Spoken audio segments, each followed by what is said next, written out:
Good morning. I'll start again.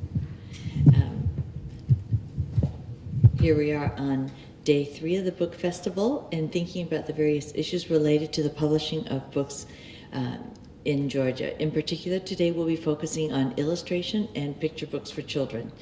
I would like to begin by introducing myself. I'm Junko Yokota.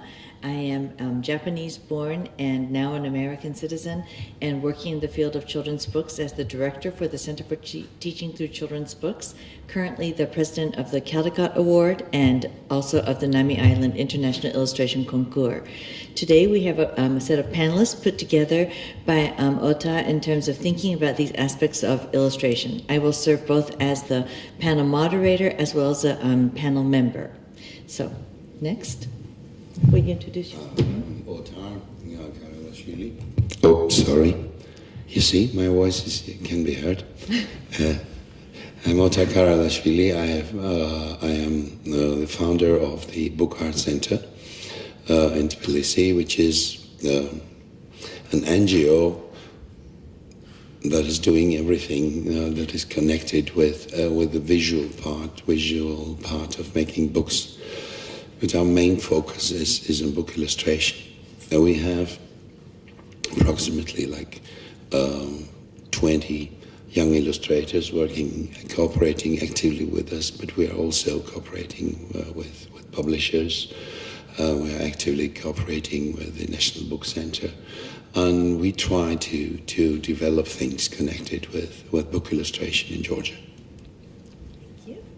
Hervé?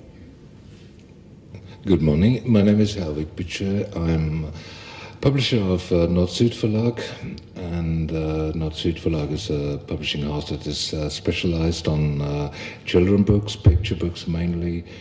Well, we are situated in Switzerland, but providing the whole German-speaking countries, and we have a branch in New York as well that's called North-South Books, and so we have insight in the American markets as well.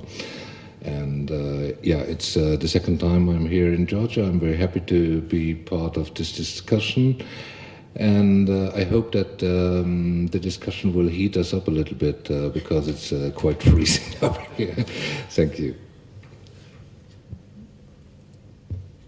Well, my name's Birgit Fricke. I'm working for the Frankfurt Book Fair now for quite a long time, and since 5 years I'm in charge of children's books, which is including all activities, seminars, and of course an illustrator's corner and every activity which is done with or for illustrators. Well, we're looking very much forward to Georgia as guest of honor, and I will be happy if there's a big activity about children's books in this year of Georgia being guest of honor.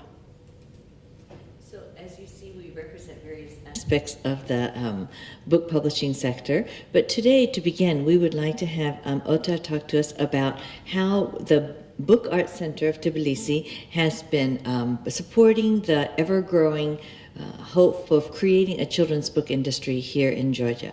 So to begin, we will hear a presentation. Also, this is related to something I'm going to show later, so it can be turned off now, the background screen. My computer is closed. Mm-hmm. Can we, Nino? Can we turn it off? It has... Where's Nino? Mm-hmm. Okay, anyway. Thank you. I think it's a nice background picture. It is nice, but it doesn't relate to what we will say, so... No. Well, I have thought about making some sort of a list of things that of the problems I've come across while working with children's books, with picture books in Georgia. And so I would just present some possible approaches I have also collected while talking with Junko and with Hervig and with Birgit over these days. So my main focus is education for illustrators. So what we do is that we invite young artists to cooperate with us and try to to invite also good teachers for them. And so far we've been doing that mostly in the field of illustration and design itself. So our way of work was that we made workshops, and during these workshops we tried to develop picture books. We have like one winter and one summer school every year, where we as a group go or try to get out of town, but sometimes we were not able to, and doing this in Tbilisi. And there we generate ideas for picture books, and then each student works on his or her own project. And like I'm trying to supervise it a little bit and to give some the limited advice I'm able to give, because I'm like anyway not a very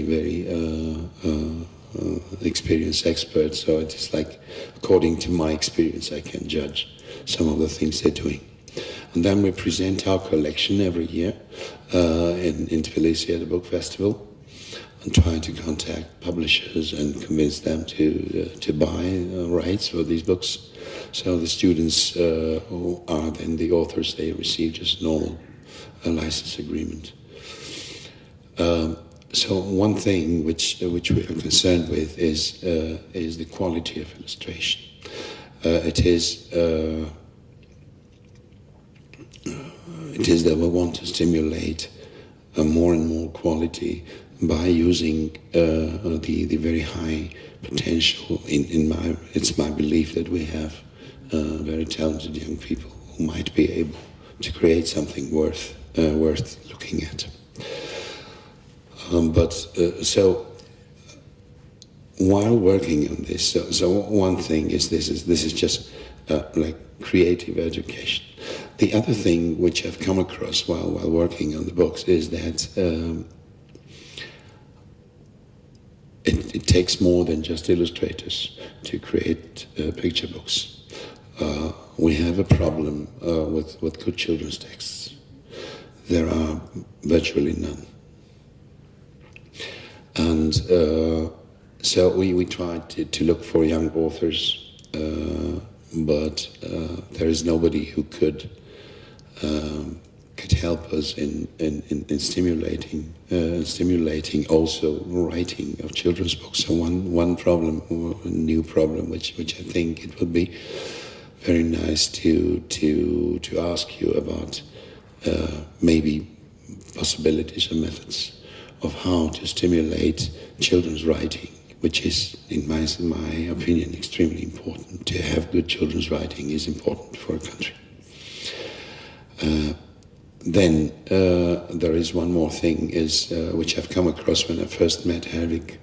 I went up to the stand of Nord-Süd Verlag and to many other stands of many other publishers, but Herwig was like by far the nicest. So, but and so he said, nice material here, but like we are running a big publishing house, and like we have no resource and no time to like take this material and make this into a book. That would be too much effort. And there I realized that picture books that may be created in Georgia cannot possibly be up to international standards. So I think we need some method to develop some sort of, some criteria of evaluation, what is good and what is bad.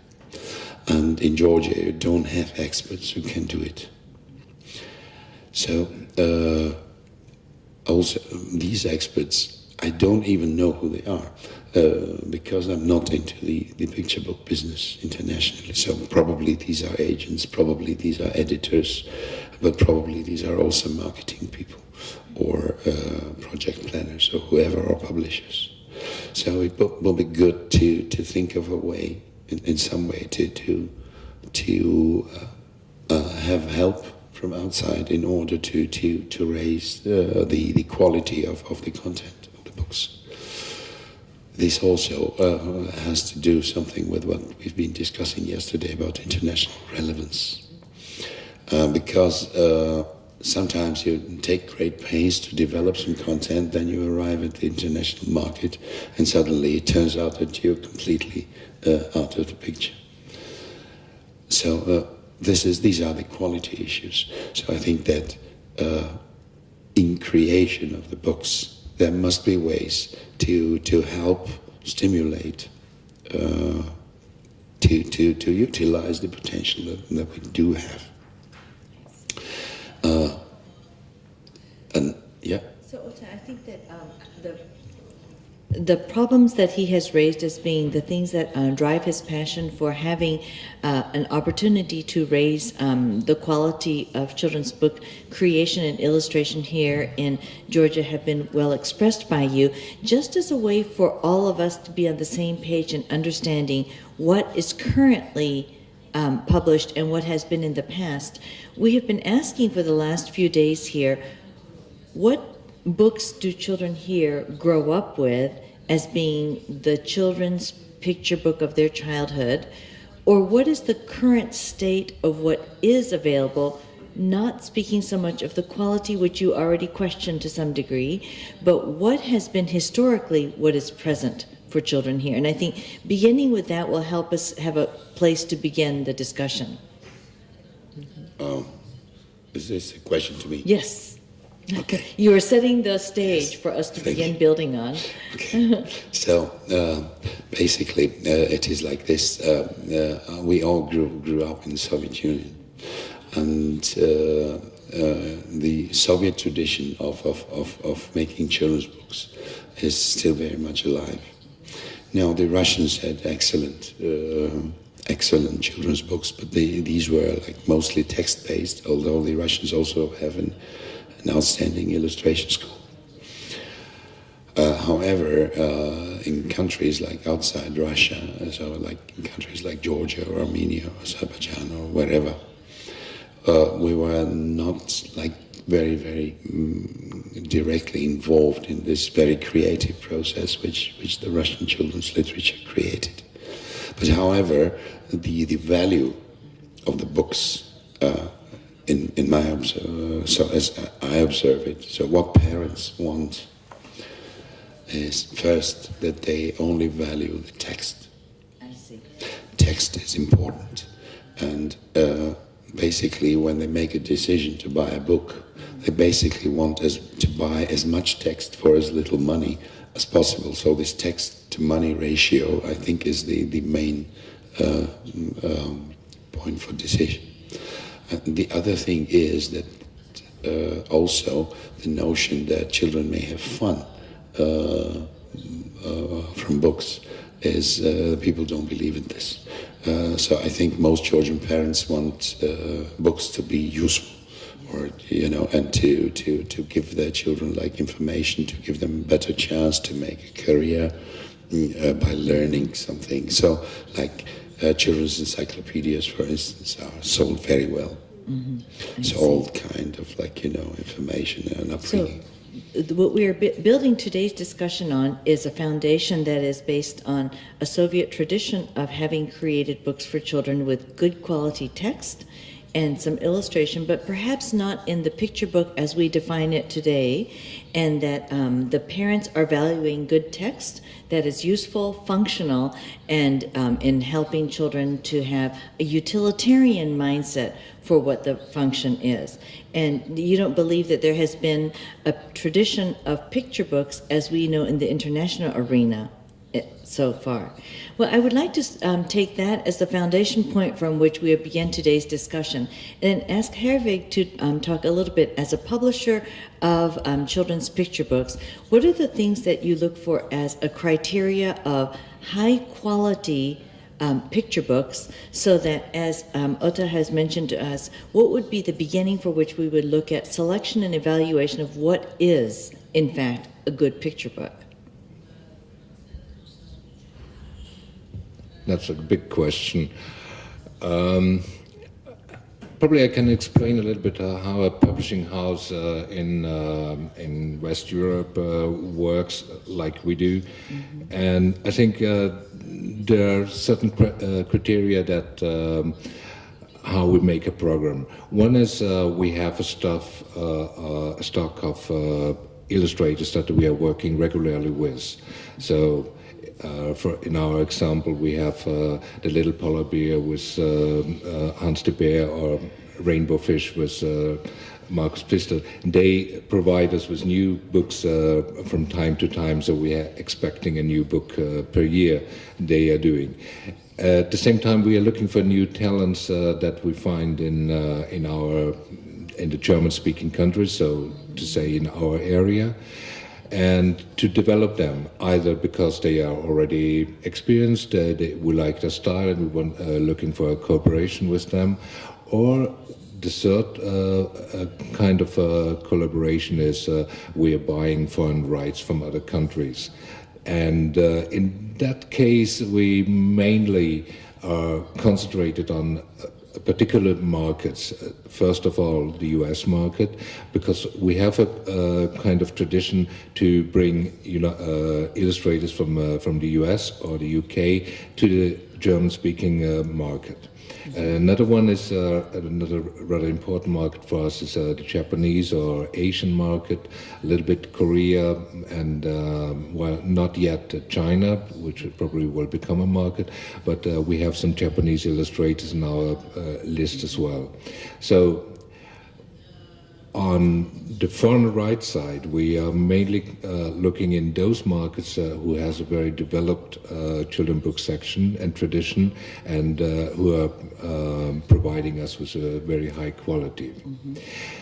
And one of the little aspects that we are I try to find for our company is that I try to step over borders. So I have a personal affection to find some talents in countries like in East Europe or in Georgia. Probably it's a little bit a personal issue, but I know from my experience and from my way of life, I know that there are so many talented people, authors and illustrators in all those countries that are our neighbors. Some of them, they have been just been very closed for us until the fall of the Iron Curtain. But now we should have really get over the borders and look what they are doing.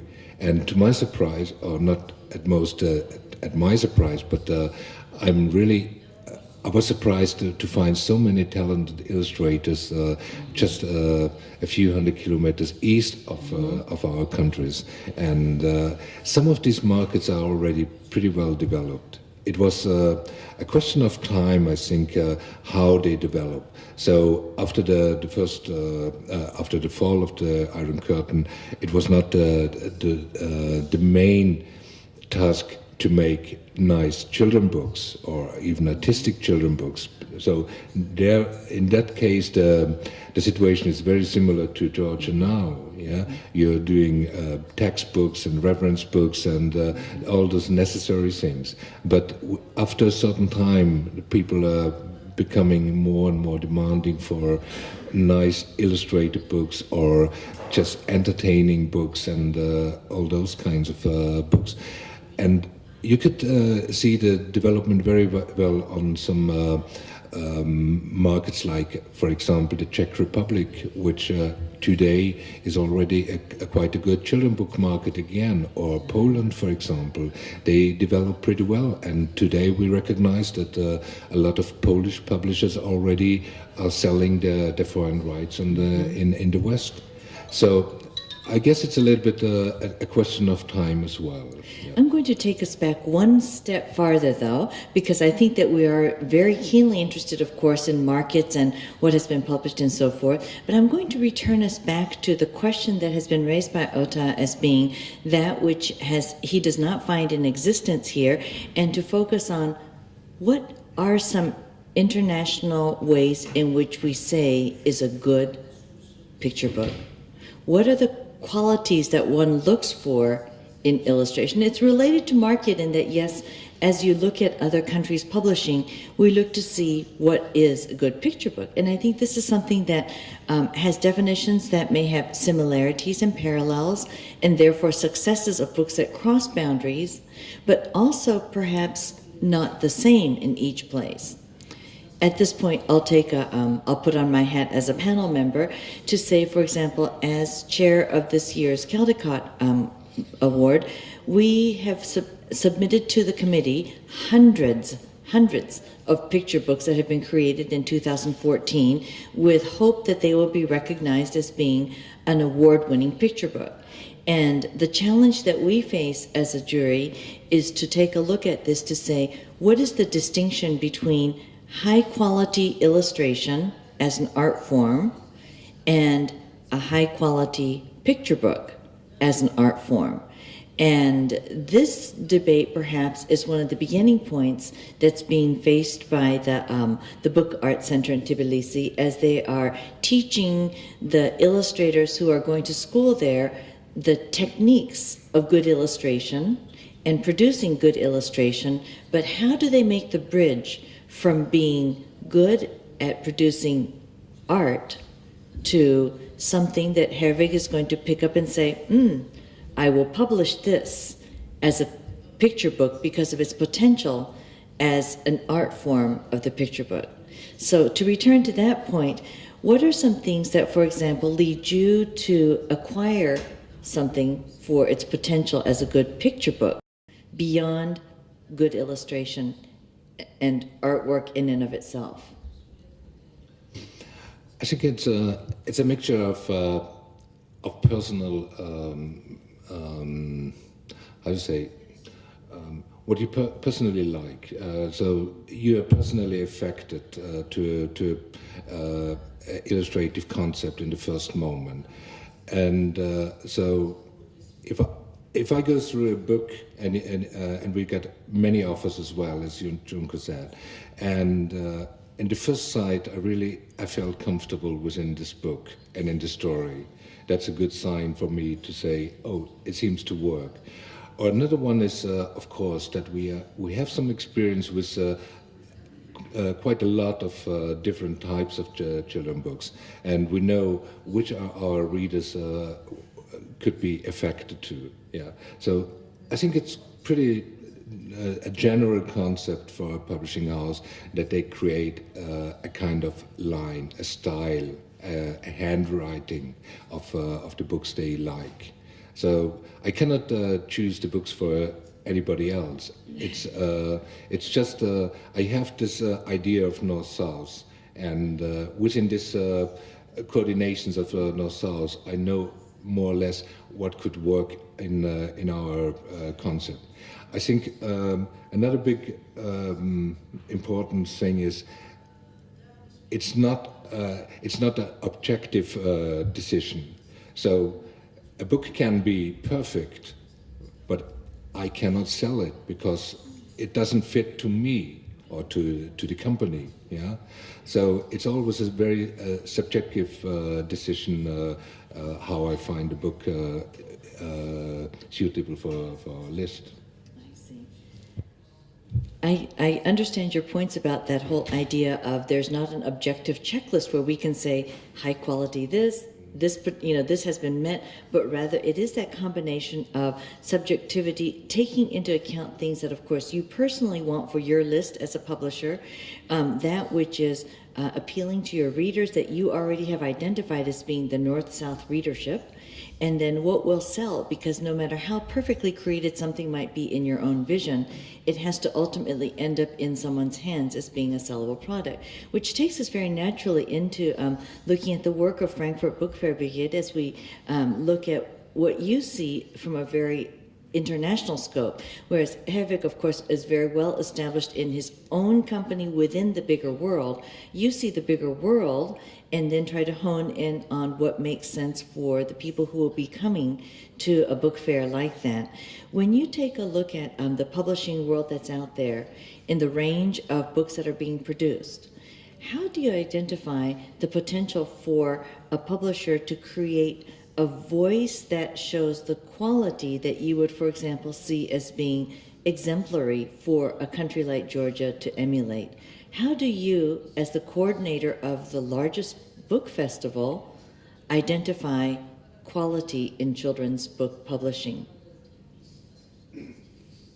Well, that's a very, very difficult question because we can't, if you talk about the market, you don't all the time talk about high quality illustration or high quality children's books. I think there are two parts. There are the very good selling children's books. It's not always good illustration, but you can see those are stories which are crossing borders and which are interesting for a lot of children in the world. And then you see some publishers which have high quality children's books, and you can see that they might develop and become bigger, or they will grow into the market. So we have those two kinds of publishing houses in the children's books area, which have high quality children's books, and the other ones, of course, which have the mass market.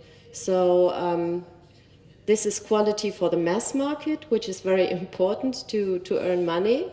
And we've got the other ones which have high quality illustration, very interesting stories, but they are not that successful at the market. But sometimes they affect the market in a way, and you really can't tell who will it be.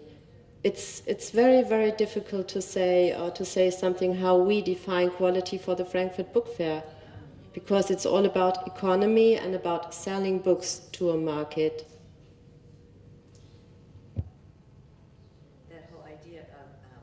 Economy and selling books to the market, of course, is often what has to drive the decisions that are made. Interestingly, my own personal work has nothing to do with what sells because I simply am on a lot of juries that determine what we believe to be the quality that we would like to have in children's hands. Ota, I'm going to return the question back to you in your quest for what will be the ongoing projects. And I should have identified earlier that this first talk that we will do, panel before our break, will be focused specifically on the situation here and how it sits in the context of the world. In the second half, we will talk more specifically about specific tips and guidelines and maybe things to consider that are action plans. So returning to this, Ota, you've heard a little bit about this whole notion of quality versus commercial success. You've heard a little bit about the whole idea of professional decision-making versus very subjective and personal decision-making. And in your role as one who is teaching and nurturing a new generation of illustrators here, you've already identified what has been, and you clearly have an idea for what you would like to see the future develop. In this 3-year sort of countdown, if you will, to Georgia being the featured country of honor at the Frankfurt Book Fair, I know that there will be a need to develop that which is both quantitative as well as qualitative. A quantity of showing what has been developed in the numbers, because having one excellent won't be able to give you the sort of traction that's necessary to make an impact on the readership. So how will you balance this? In other words, the question I have been asking people around here is, what are the children reading? They must be reading something. What are they reading in schools? What are they reading at home? How are the children learning to read? What are the materials? And how will you balance this whole notion of consumer awareness with quality? Well, I think this is, indeed another and very crucial question. Because we came across this problem in a very shocking manner. So on our first year, we created, I think it was 10 or 11 picture books, and we brought them to. I'm going to ask you to clarify for all of us. when you say you created 10 or 11, this is 10 or 11 published picture books?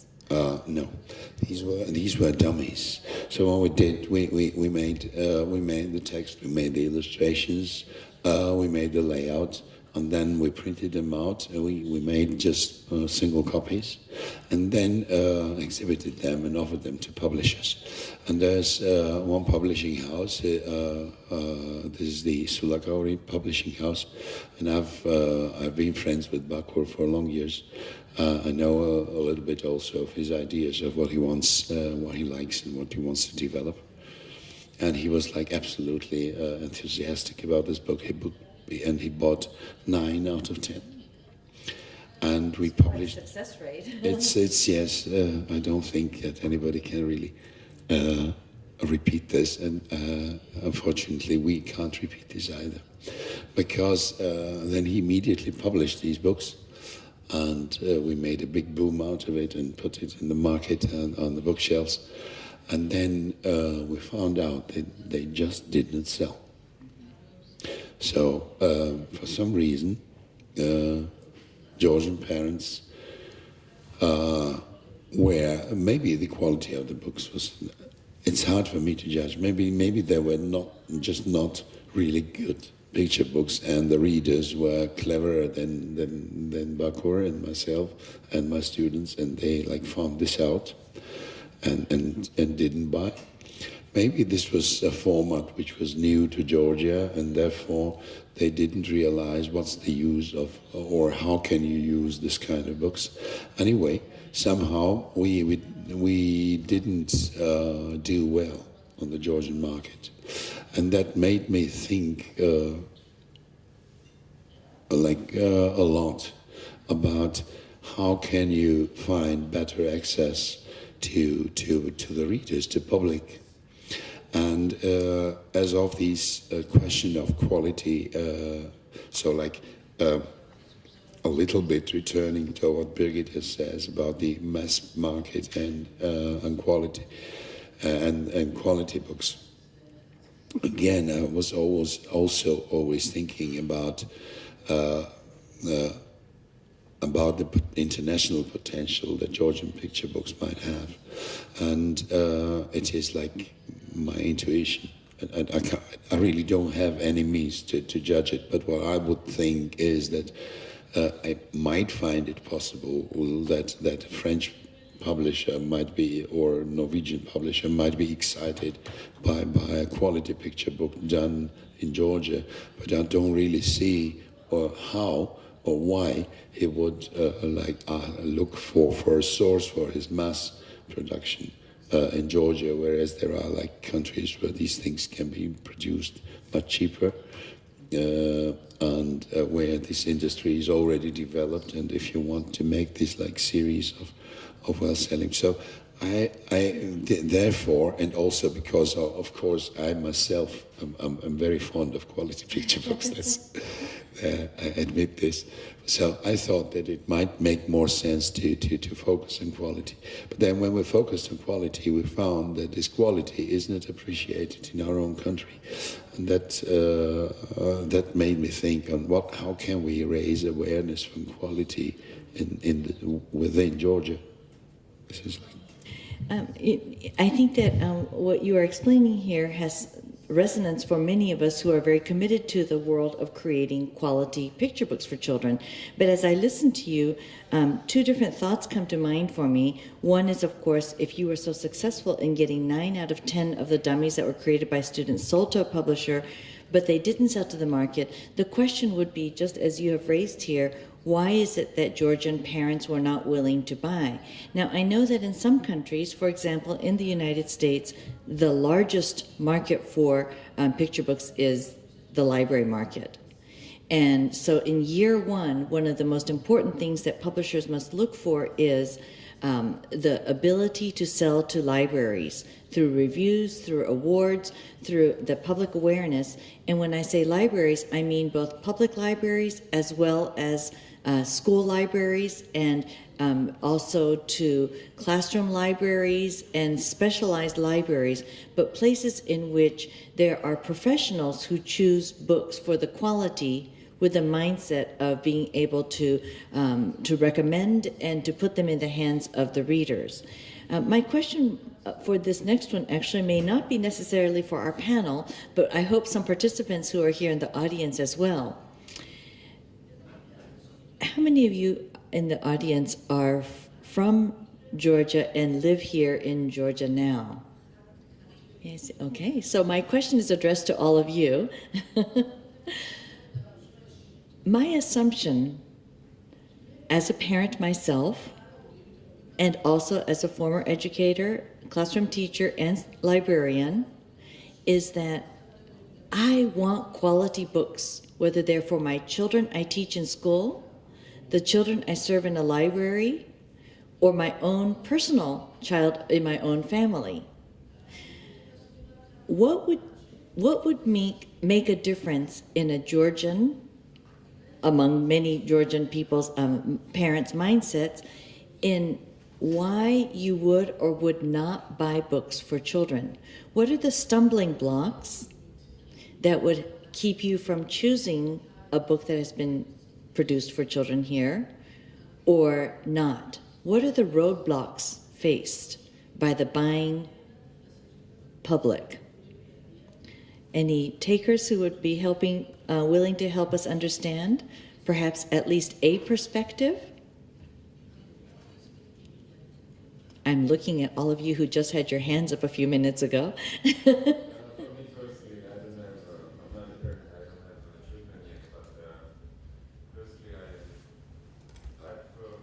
We need a microphone, otherwise we will have no translation.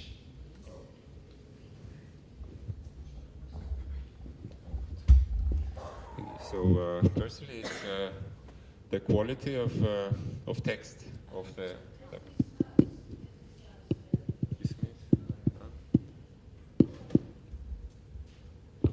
Is it working?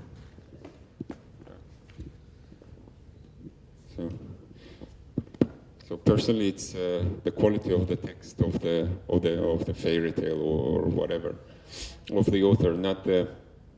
I'm also, as Otar mentioned, I'm also a product of Soviet Union. So I was born here and I was raised, and I was reading those fascinating Russian children books or translations, and with quite a few pictures, but a lot of text. And this was like in the intellectual sense, it was forming me or my generation better, I think, as if they were lots of fascinating pictures without the quality text, but on the highest quality paper and hardcover. It doesn't count for me.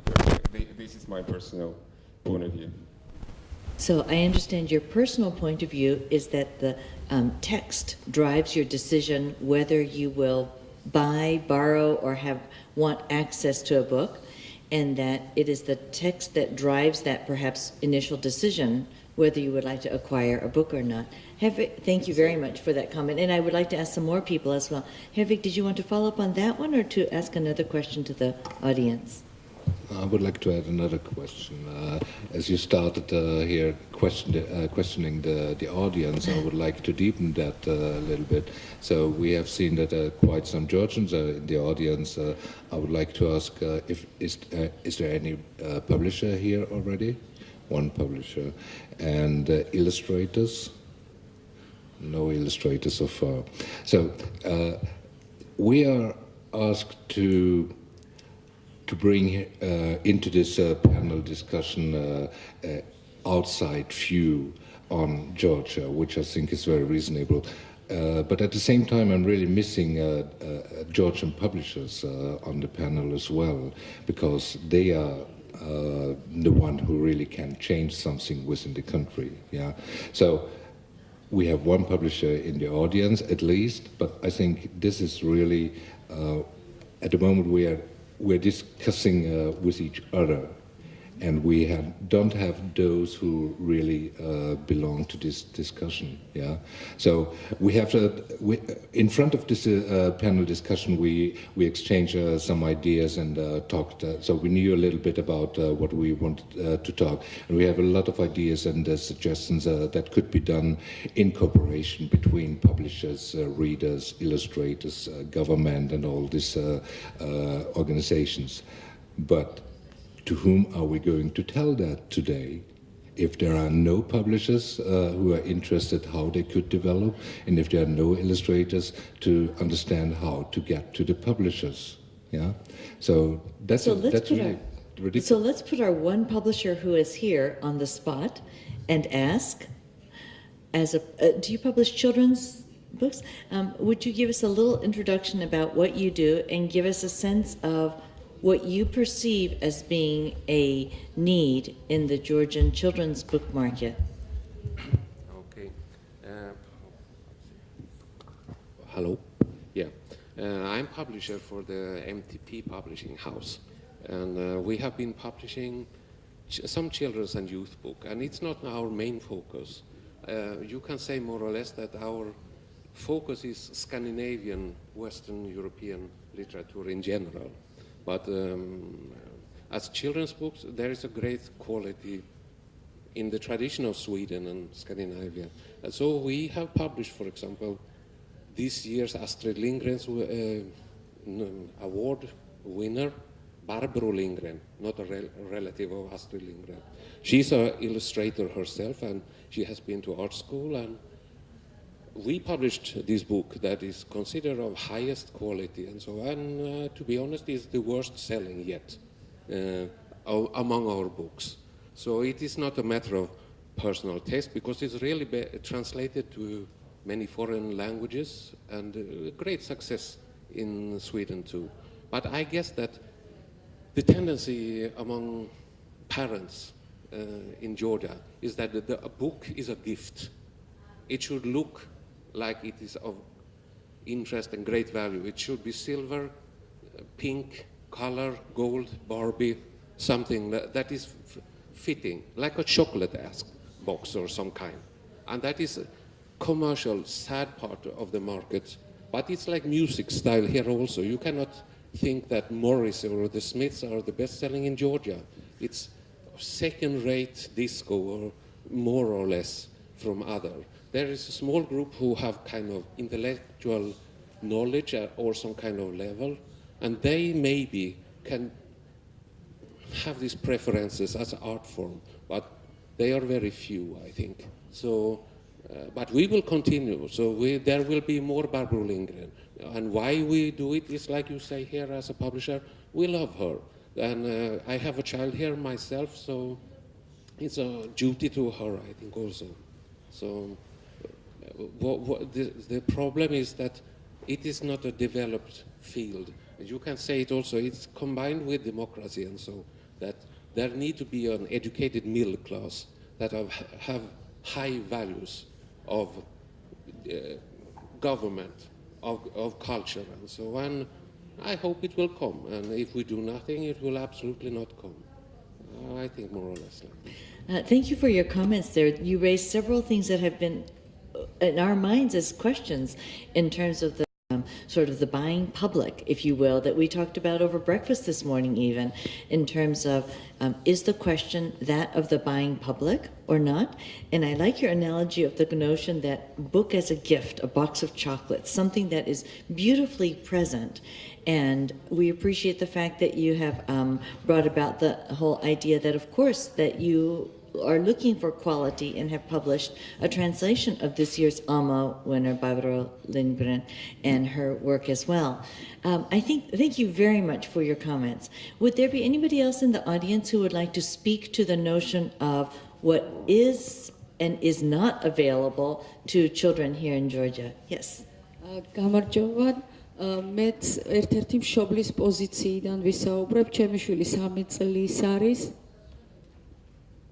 3 წლის გახლავთ და მე პირიქით სწორედ ტექსტით ნაკლებად დახუნძულ წიგნების პრობლემა, შოვნის პრობლემა მაქვს საქართველოში. ანუ ანუ ეს ნიშნავს, რაზეც თქვენც ისაუბრეთ, რომ მე სულ ვეძებ მისთვის დასურათებულ წიგნს, სადაც არ არის ბევრი ტექსტი, თუნდაც იმიტომ, რომ ის ჯერ 3 წლისაა და ბევრი ტექსტის აღქმა არ შეუძლია. ნაკლებობაა ამისი. I'm sorry. Can we make a break because like Hervik has some problem with the headphones. So this has to be turned on or something has to be done. Maybe we can get a technician to give us some help. გავიმეორო პრინციპში. მოკლედ გავიმეორებ მაშინ ბატონი ჰერვიგისთვის. მე როგორც მშობელს მაქვს მოთხოვნილება ჩემი ჯერა აბერიგებს არ არის პრობლემა კიდევ. There are headsets in the back of the room for anyone who needs the English translation. You don't hear it?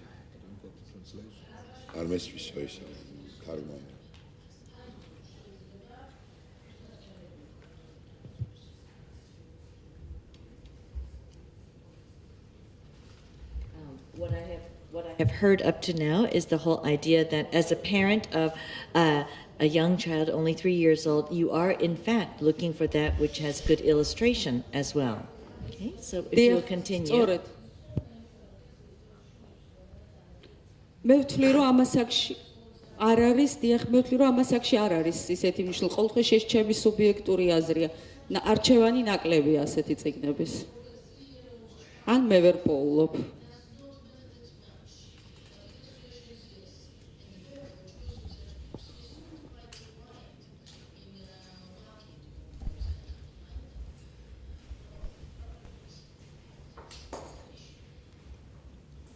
Thank you. Thank you.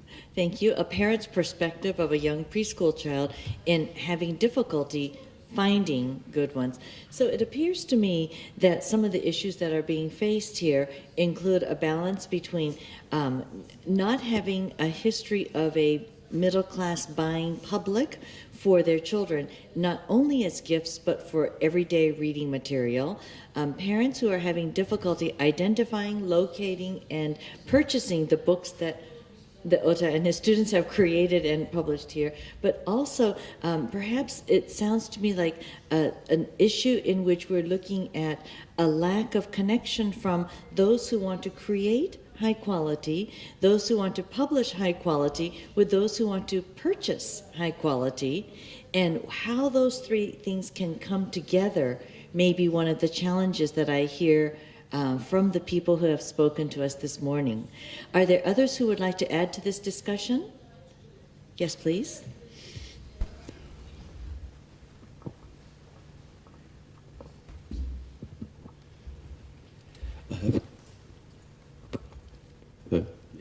I have a question for Ota. I just came from Moscow, from the non-fiction book fair, and there was children's book in focus at this book fair. In my preparation to this book fair, I looked to the figures of licenses that are of rights that are sold to Russia. The figures to Georgia are so small that you can't make a tendency out of it. But if you look to the licenses that are sold to Russia, and you pointed to the tradition of Russian books here, even in Georgia, there was something astonishing for me. If you compare it to the international, to other languages, in the sector of children use books, the most prominent segment is picture books. German publishing houses thus sell very well pictures book to the international audience. But if you look to the Russian side, it is not the picture book. It is only a quarter of the licenses that are sold, and half of the licenses, and these are 100 licenses going to Russia, are in the segment of non-fiction children books. And this is, we are talking about high quality picture books, but I see in the Russian market, and this is a question, is it true for Georgian as well? Is the big amount is not in the picture book, but in the non-fiction books. Absolutely, it's absolutely the same situation. It's the same background, you know. It's the same values. So what is considered good for the upbringing of your child You know, there are things like, you know, in the Soviet Union, you also had many excellent, very well known and very well chosen. So the whole Soviet system of importing literature from abroad was based on filtering, and it filtered, and basically those who did the filtering, they knew literature. So mostly the interesting things we really got. So in children's literature, it is like this, that the really good texts, like writings by Tove Jansson or Astrid Lindgren on Pamela Travers or Arthur L. Milne or whoever, the great children's books have all been translated in the Soviet Union, and Georgian and Soviet children had access to them. But these were like books with text, and there was a tradition of translating them. The same is continuing in Georgia also. Like, if you look at what's on the market, imported, so most of it are still books which are fiction, but not picture books for children. They get translated. They get also well selected, you know, by publishers. And I don't know how they sell, but I think they sell still better than picture books. Now, non-fiction is, as I mentioned before, is considered something, you know, practical or pragmatical to give your child a better chance for living. As for picture books or I don't know, nursery rhymes or like, you know, crap of that sort, which is nobody knows what they're good for, are not considered useful for children. But there is, I would like maybe to drop in just a small story about an experience we had. Well, there was an organization who was who was working on a big and well-funded literacy program in Georgia. It was funded from abroad. And they heard about us, so they called us and they said, so they had worked for years on developing readers. And could you like illustrate these 60 for us? You have 2 weeks.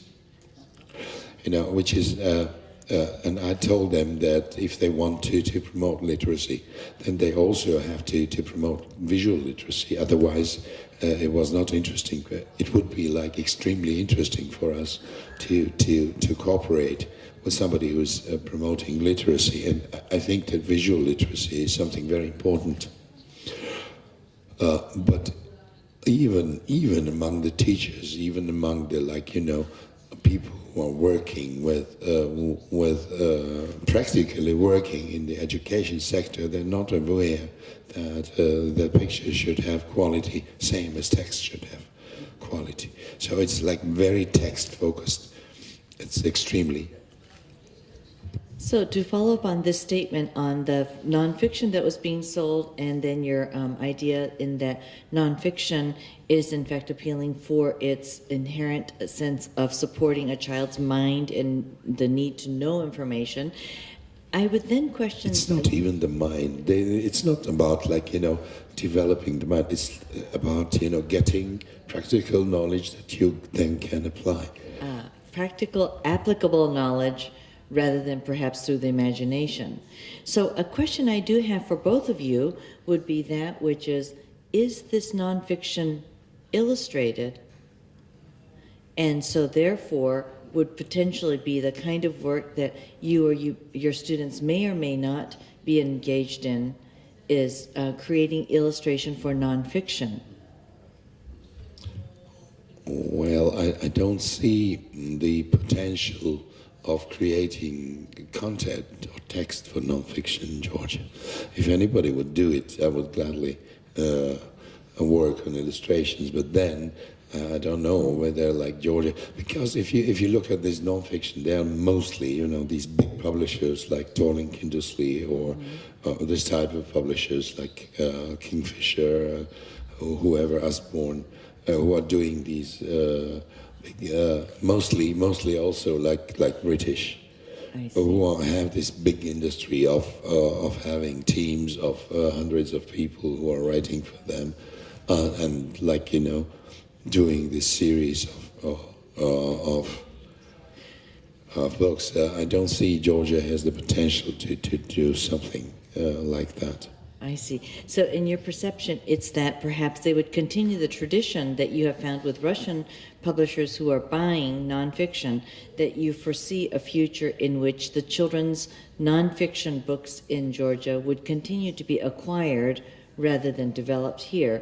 And so therefore the Book Art Center in Tbilisi is really about creating illustration for fiction Yes, rather than I for think so. nonfiction. Yes, I think so. There are several, like 2 or 3 examples of nonfiction books, but there are only of local concern. There are some books about Georgian history, or so some things which or like atlases of like illustrated atlases of Georgia, things like this. So 2 or 3 books which have just information. So things about, of local interest and local yes. history where it would not be acquired from outside. Okay, so I think we have established here that the nonfiction will likely continue the trend that you have identified at the Moscow Book Fair in terms of being acquired, and so therefore our focus has returned to looking at illustration for story and narrative rather than for expository text per se. So I'd like to take a look then in the remaining minutes that we have in the first half here about, again, situating the context for the second half of our comments, which would be more practical, pragmatic terms of recommendations. In understanding the role of what children read in Georgia, is there someone who is either Ota or somebody in the audience who could help the panel understand a little better the sense of what is it that children read in schools? Where are they getting the books that they read in schools? Who is writing them? Who is illustrating them? Are they translations? Are they individual books? Are they educational market materials? What are children reading in educational contexts? Hervé?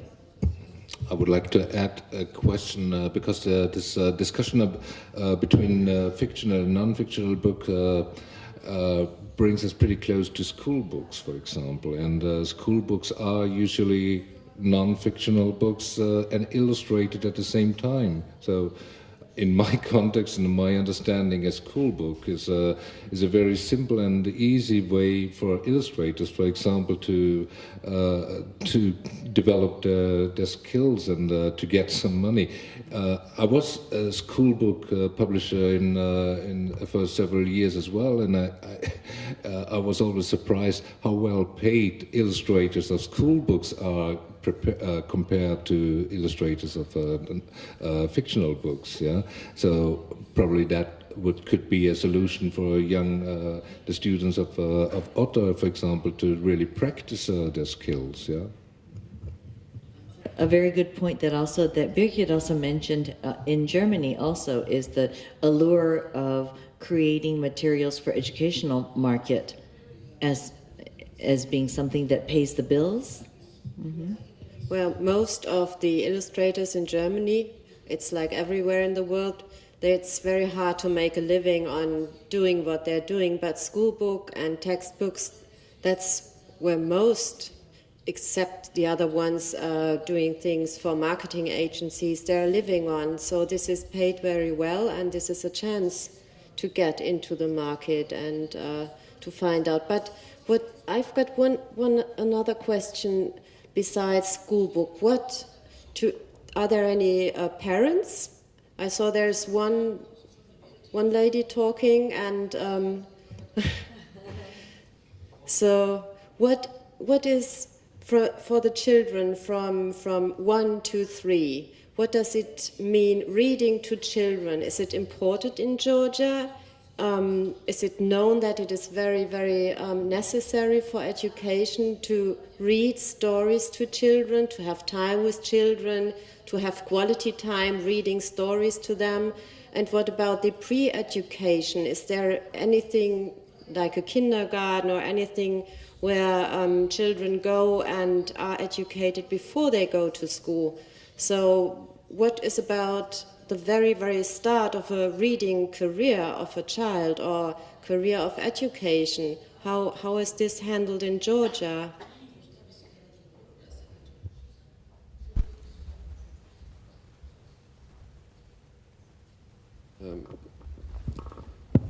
Yeah, I'm a parent, but it's a very little child yet. But I can say generally about not children's book only, but in general, Georgia is a very classical-oriented reading market. So even if you don't read it, you should have Jose Anderson, the Brother Grimm, and so on. And there you start reading somewhere with this. And this is with the Nobel Prize winners, what is a really hallmarked authorships. This is selling and reading a little bit. But in general, I think it can be. I come from Sweden originally, and there is totally full of Swedish, Norwegian, German, and everything what we are reading. It's not going on here. And you can compare it to small children's songs. In Sweden, there are hundreds what you're singing and reading and moving to. In Georgia, it's 5.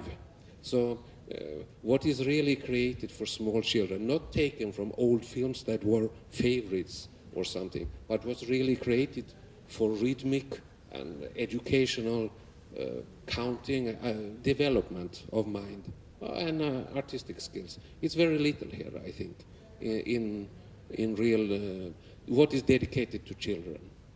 I think it's like this. Thank you very much. I think that helps us to come to one level of understanding in that some classic works are considered to be relevant and continue over time. Do we have another comment here? ამ შემთხვევაში მე მინდა ჩემი აზრით თქვა როგორც საბავშვო ავტორმა, ნუ როგორც მშობელბაც, ანუ ერთად. რაც შეეხება ის სკოლებთან დაკავშირებით მინდოდა მე თქვა, უკვე მეორე წელია საქართველოში ხორციელდება USAID-ის ფინანსური მხარდაჭერით დაწყებითი განათლების პროექტი G-Pride და სადაც აი სწორედ ჩვენ რამდენიმე საბავშვო ავტორი სპეციალურად ქმნით ნაწარმოებებს სკოლის ბავშვებისთვის.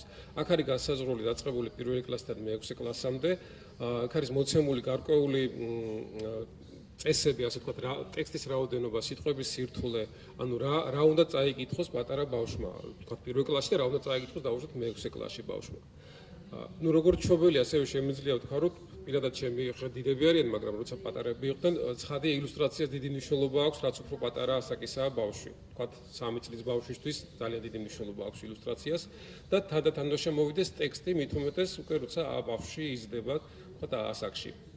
ამ შემთხვევაში თანაბარი მნიშვნელობა ენიჭება და ნუ განსაკუთრებით პატარა ასაკში ცხადია ტექსტი უნდა იყოს მცირე ზომის, ვთქვათ, თუ იქნება ეს ლექსი უფრო უკეთესია ხშირად ბავშვებიც, იმიტომ რომ უფრო ხალისით სწავლობენ და ხალისით კითხულობენ და ხოლო რაც უფრო ასაკი იზრდება, შესაბამისად ტექსტის სირთულე იზრდება, რა თქმა უნდა.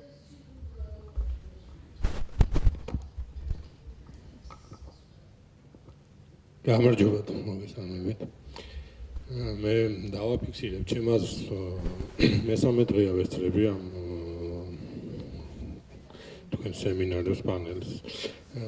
პირველ რიგში მინდა გამოხატო ჩემი აფრთხილება და პატივისცემა ბატონის მიმართ, რომელმაც 2 დღის წინ არაჩვეულებრივად განსაზღვრა ილუსტრირებული ილუსტრაციის მიმართულებები დაუშვათ გაშიფრა გახსნა თემა ჩინური ლიტერატურა საბავშვო წიგნის დაგვაჩვენა, რომელიც 40 წლის წინ იყო გამოცემული და ასე შემდეგ.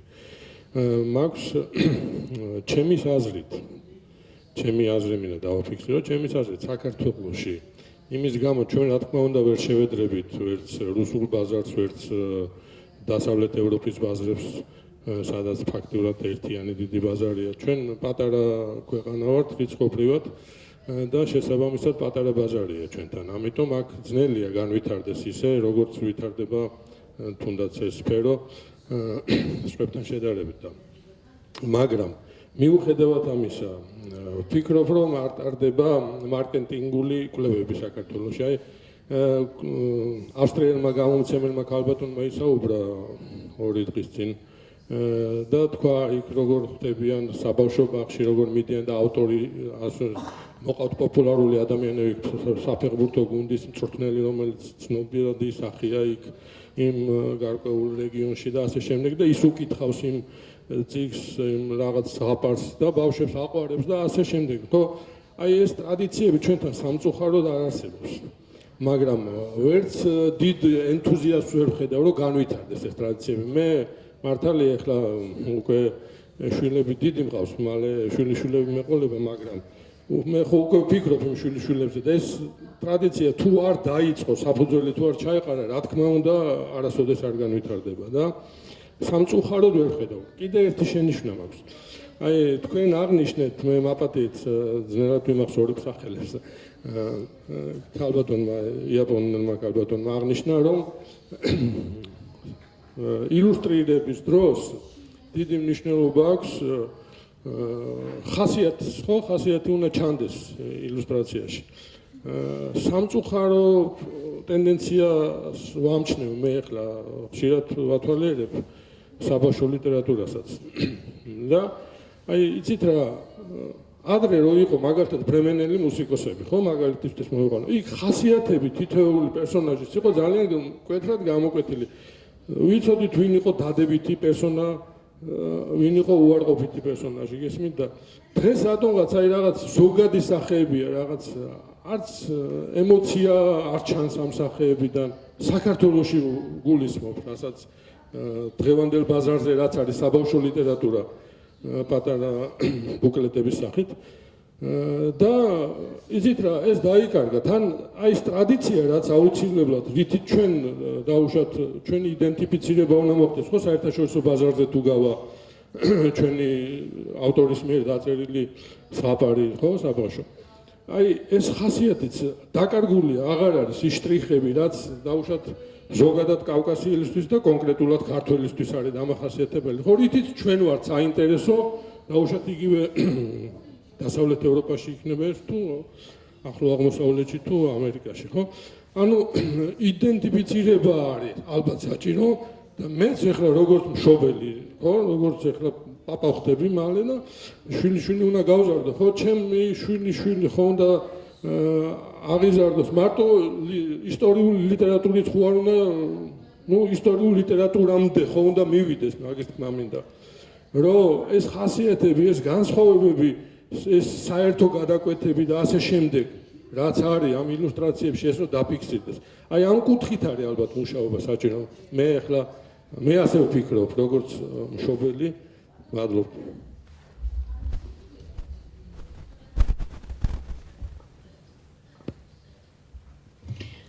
Thank you very much to both of you for helping us to understand here on the panel, I think, a sense that helps us get a better picture of what's here. And I don't know if you're referring to the talk that I gave 2 days ago, in which I showed many book illustrations and depictions of culture.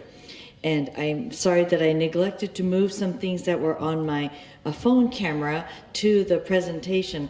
But just before I came here, I had a woman come to my office to look at some books with me, and she said, perhaps this is a book that says Baba Yaga on the cover, but the illustrations are not of the right people. She said, I don't recognize these people as being from my country, with facial features, with clothing, with artifacts that say this story belongs to my people. And so this whole notion of what you're saying in terms of perhaps that is what is lost, what is for the people here in its unique individualities, gets at that whole idea of picture books as being mirrors as well as ways of entering other cultures as windows. I think that what Ota is looking for in the illustrations that he is developing with his students could very well be that which is both imaginative but also solidly grounded in some kind of sense of place, if you will, in looking at that too. I see Hervik motioning to me that he has something he would like to add to this discussion, so I will call on him to follow up. Thank you. Now, it's already so many ideas that came up to my mind already, but I'm very grateful for this contribution. It was heating up and stimulating the discussion quite well. Also, myself, I came from somewhere. I didn't come from Moscow. I didn't come from the US. I came from Germany, and I met one of our illustrators there, who has her 75th birthday within a few years, Binet Schröder, and she was giving a lecture. She showed, it was a kind of lecture about the tradition of children books and emotions within children books. And one of the sentences within her lecture was, the pictures are the first bridge into the heart of the children. So now we have a very different situation here. Let me repeat something, give you another idea as well. There are societies who have a very strong oral history or oral tradition. I don't know if this is true for Georgia, for example, but in many countries the storytelling is much more important than the illustration of stories. Yeah. So if you are participating, if you are having a strong oral tradition, and you are telling your grandchilds and children the stories of your backgrounds, that's wonderful. That's a big value that we probably don't have anymore. But the second thing is that I see, and please, I enjoy very much to be a guest here in Georgia, and I love this country and the people I have met so far. But I think you really have to consider how important the children are for yourself. You have to make a commitment that the education, the development of your children have to be your main task. And that means not just to give them what you have, but to do something that they have a better chance in future to develop.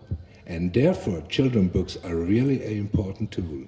So I still have the problem that this is a discussion that does not come to those people who can change something in this country.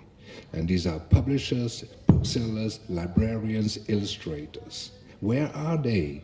If they don't come to a discussion like this, they won't discuss within themselves how do they want to change something if they are not discussing the faults and the problems they have. Yeah. So here we need a strong impact, a commitment to come together and stand up and say, we want to change the situation. Yeah. And so we have a bag full of ideas what you could do in this or that field and what could be developed, and I'm sure that the government will be happy to follow one or the other idea, just to pick up some of them.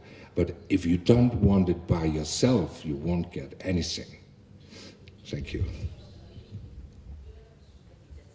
A very appropriate follow-up to the two gentlemen who helped follow with the whole idea of speaking about humor in illustration, speaking about illustration as having that which has emotion embedded in it so that you understand whether it's a good character, a bad character, what are the uniquenesses. So I think that these, the comments that we have heard back from the audience will help us think as we move into the second part of our discussion after our coffee break, which are some practical ideas for ways of thinking about the development of the next steps. And we clearly recognize that three of us are very much outsiders to the situation. We can only share some ideas of things that we have seen happening in other parts of the world, but in fact only one, and many of you are the experts of the local who can actually make the things happen. As we have just heard, it has to come from within as well as with ideas beyond. So at this point, do we have anything you would like to add to the closing of the first part? Or can we now move to our coffee break? Okay, then we will move to a coffee break. And, I'm never quite sure of the timing of things here. We started a little late, so we're now taking a coffee break at 11:45. So we shall reconvene at 30 minutes. So 12:15 we will reconvene for the second part. We're interested in any informal comments you would like to make to us at that time as well, and then we will add them to some of the ideas that we would like to share with you in the second half. Thank you very much.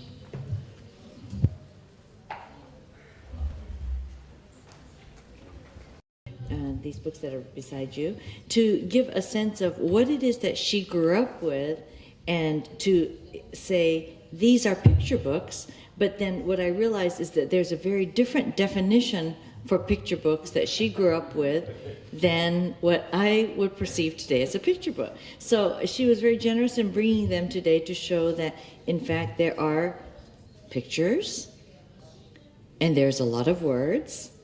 And as we were talking about over the break time, we're not questioning at all the quality of the art that has been created, but what is it that is the concept of what a picture book is?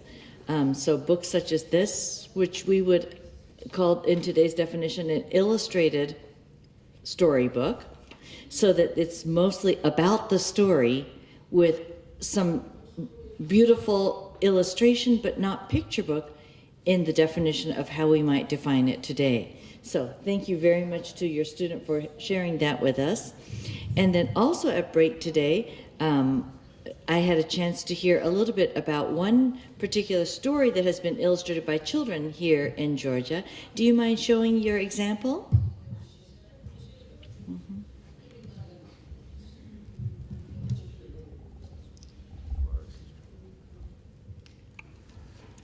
ორ ფაქტზე მინდა მე შევაჭერო ყურა. این ماشین رو قدام დაინახოს. ორ ფაქტზე მინდა შევაჭერო ყურადღება. ზეღან ბატონო ბრძანა ისმის. ზეღან ბატონო ბრძანა რამდენად მნიშვნელოვანია შეხვედრები ბავშვებთან და თქვენც აღნიშნეთ რომ დაუშვათ უნდა ვკითხოთ ბავშვებს რა უნდათ მათ წაიკითხონ, რა უნდათ მათ ნახონ.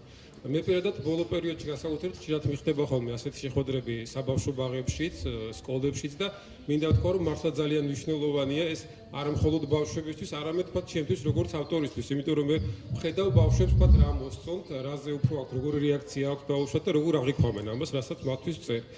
უბრალოდ ნიმუშად მინდოდა მეჩვენებინა ერთ-ერთი ჩემი ბოლო წიგნი, რომელიც არის ნიმუში დიზაინერისა და ბავშვების თანამშრომლობისა, ანუ ილუსტრატორისა. აქ არის გამოყენებული ბავშვების ნახატები, ილუსტრაციები, აი შეგიძლიათ ეს ნახოთ.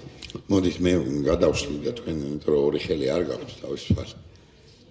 ანუ დიზაინერმა ასეთი კონცეფცია შეარჩია, რომ ლექსებზე ბავშვებს თხოვა დაეხატათ ილუსტრაციები და გააერთიანა მან თავისი ხედვა და ბავშვების ხედვა. და მინდა ვთქვა, რომ ბავშვებს აქვს ძალიან კარგი და არაჩვეულებრივი ხედვა, იმიტომ რომ პერსონაჟების აი ძალიან სახასიათო რაღაც ელემენტები შეიტანეს ამ ილუსტრაციებში და ძალიან სახალისო გახდა, მე ვფიქრობ თვითონ ბავშვებისთვისაც. ჩანს თუ აუდგე.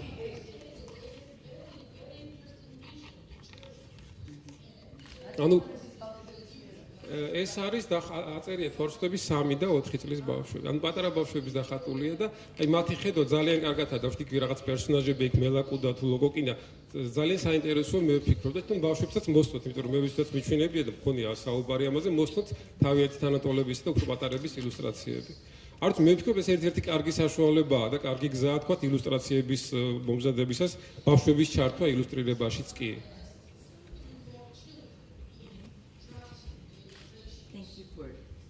Thank you very much for sharing an example with us, in that it helps us to see a contemporary project that's taking place here in the country and to see an innovative way of involving children in a creation of an illustrated book of stories. The example that I have for you today to show what I was referring to in terms of the concept of a picture book, I'm afraid we're not projected here, is, do we have a projection? Yes, I think we do. Just turn this.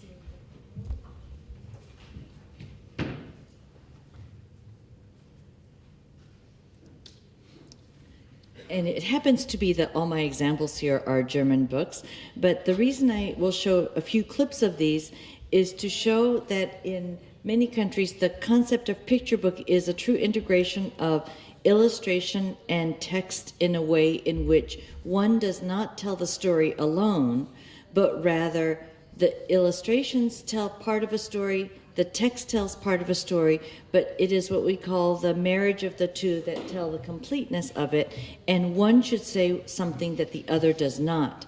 So that, in fact, if it continuously repeated everything, it would become overly didactic. But in fact, these Nino, do not. maybe you would turn this light off just for this right. instance.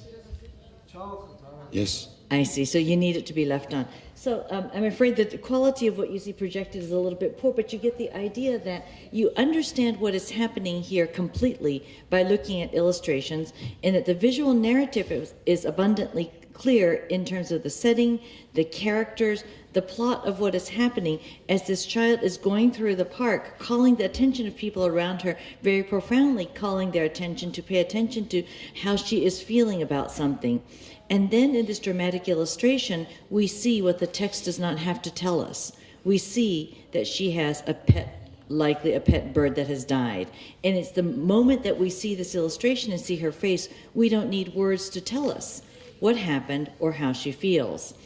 In the story that continues, what we see is a funeral procession, if you will, of bidding farewell to the pet, but even without words, we see a complete visually compelling story being told here.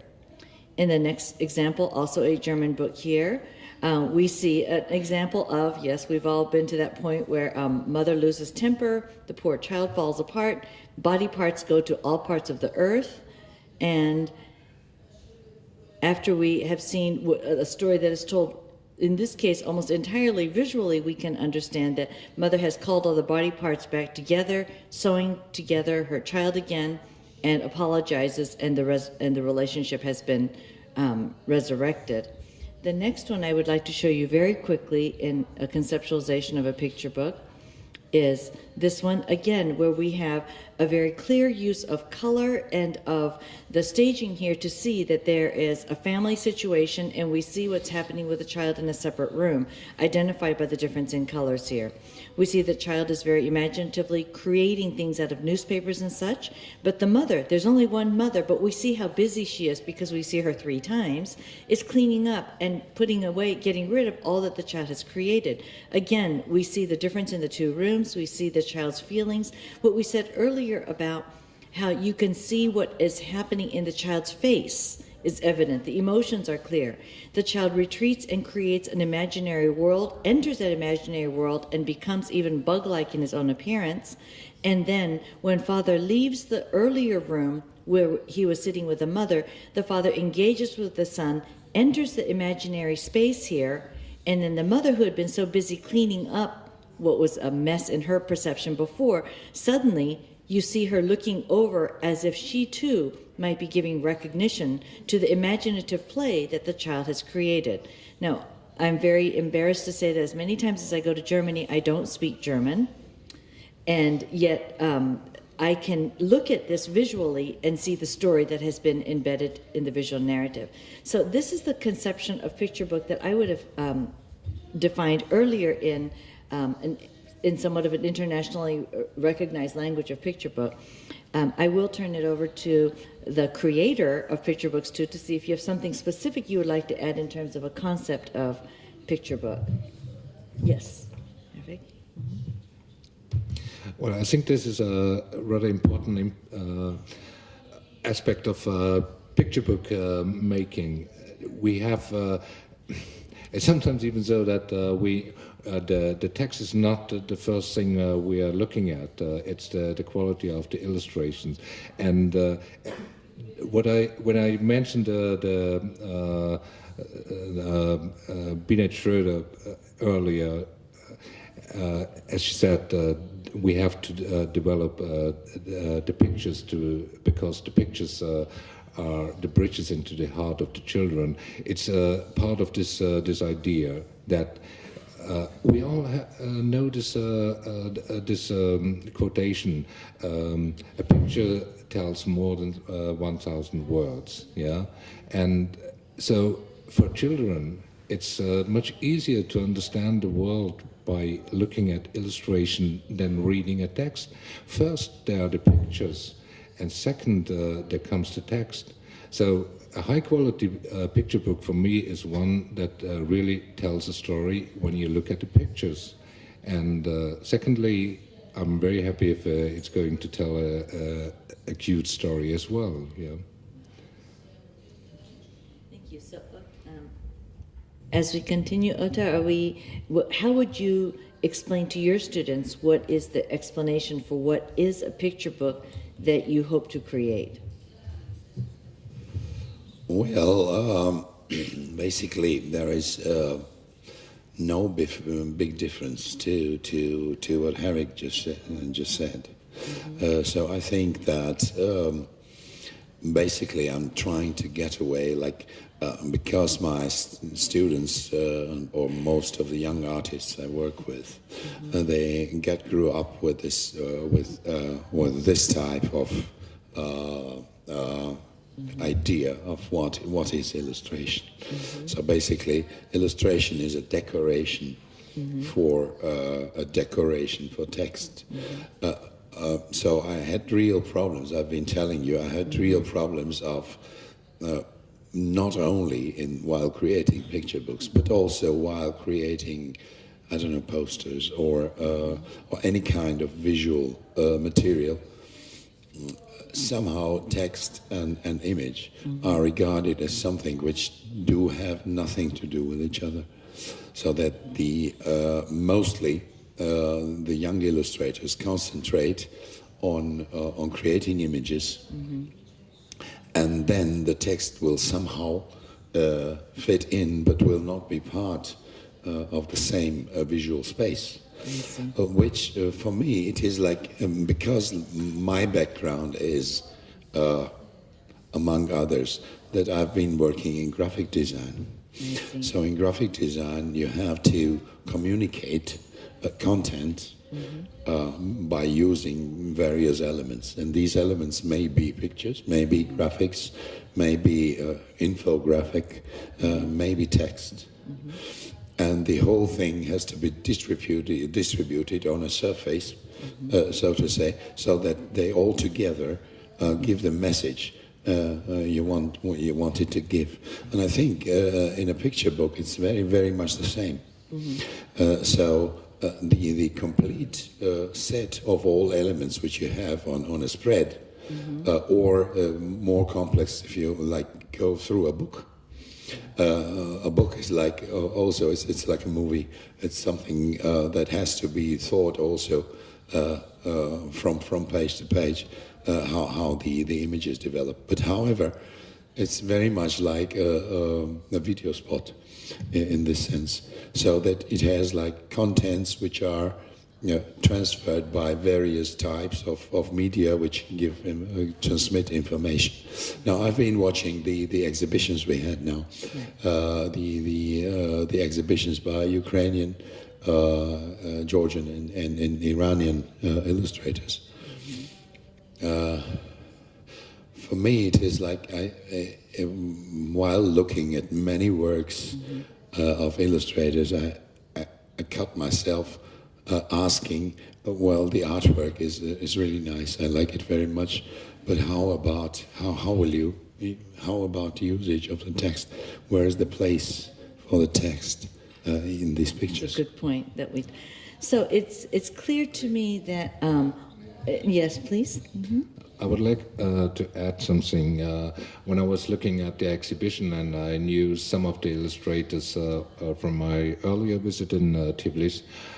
And if you have a look at the catalog, for example, that they made, and I really recommend to buy this catalog, because if you buy, you support them. Yeah.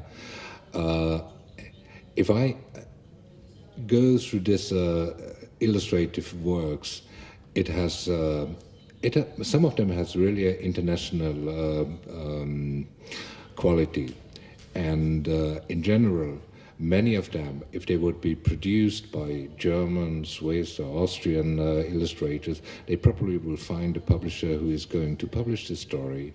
But here in Georgia, they do excellent works, and they don't find anybody who is able to publish them, and that's a pity. And this finally has a very bad impact, I think, and I hope that Otto will fight strongly against this. But I think the most important thing for a young artist is to get a confirmation that his work is really worth something. And to be published is a kind of a strong confirmation that you estimate and that you respect his work. And secondly, of course, they should find a possibility to get some money for that, because they have to earn a living from their profession. So if he is going to teach all these wonderful students to develop, and they can't produce and can't get any money for their work, they will be frustrated sooner or later, rather sooner than later. And that would be a very bad direction if this happens. Yeah. So I think we would all agree that, in fact, the highest quality of work that is produced, we still need the affirmations, the confirmations, and the support to continue forward. At this point, Brigitte, you've prepared a presentation of some ideas for how some illustrators may move forward. Which slide would you like me to begin with?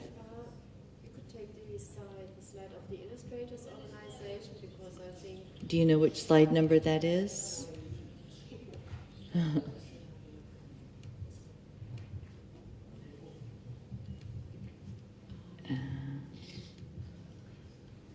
It's in the illustrators part. That's the very first part of the presentation. This part? Yeah. Okay. So I will put this up so that you can talk about it. Wow, I like the title. I like the title of this.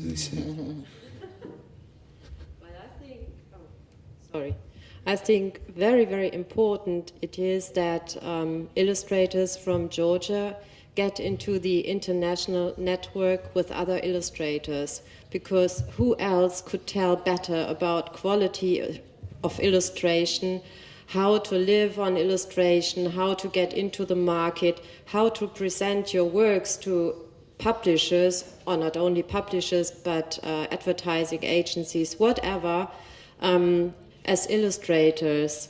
So if you could go on and go on. So it's no, you can go on again.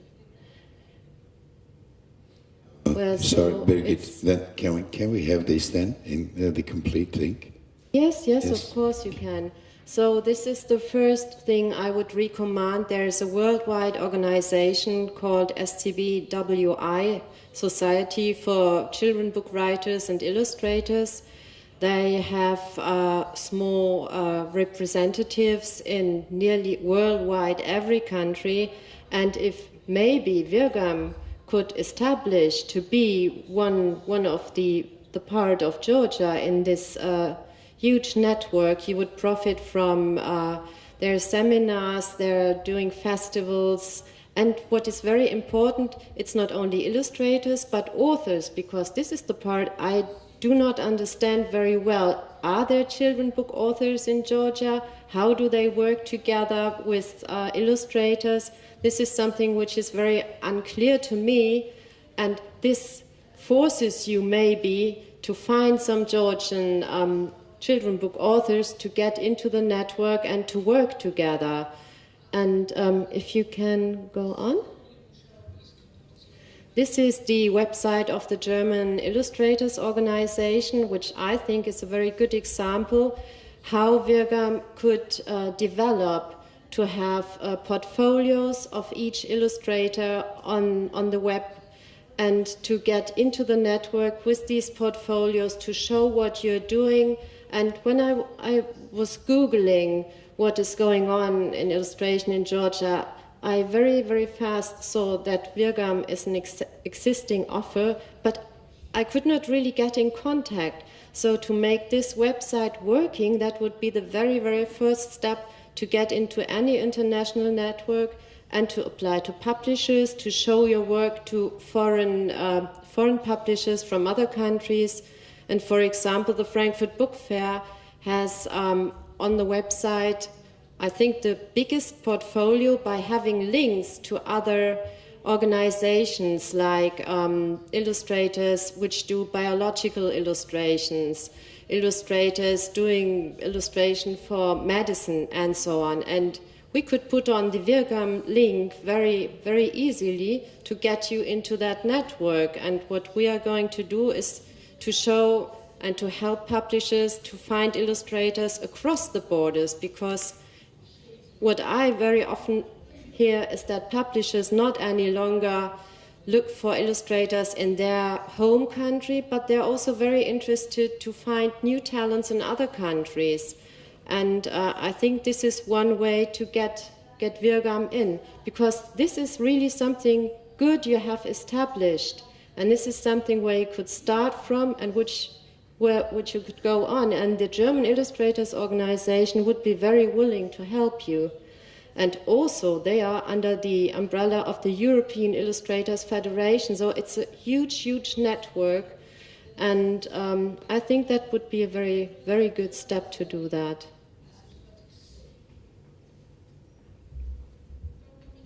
Yeah, thank you. Yes. Well, basically, we have a website where the works of our students may be seen, but this was like developed for free by one of our friends, and I guess that the search possibilities, so the way how you come to this website, are not worked out completely. We have to work on this.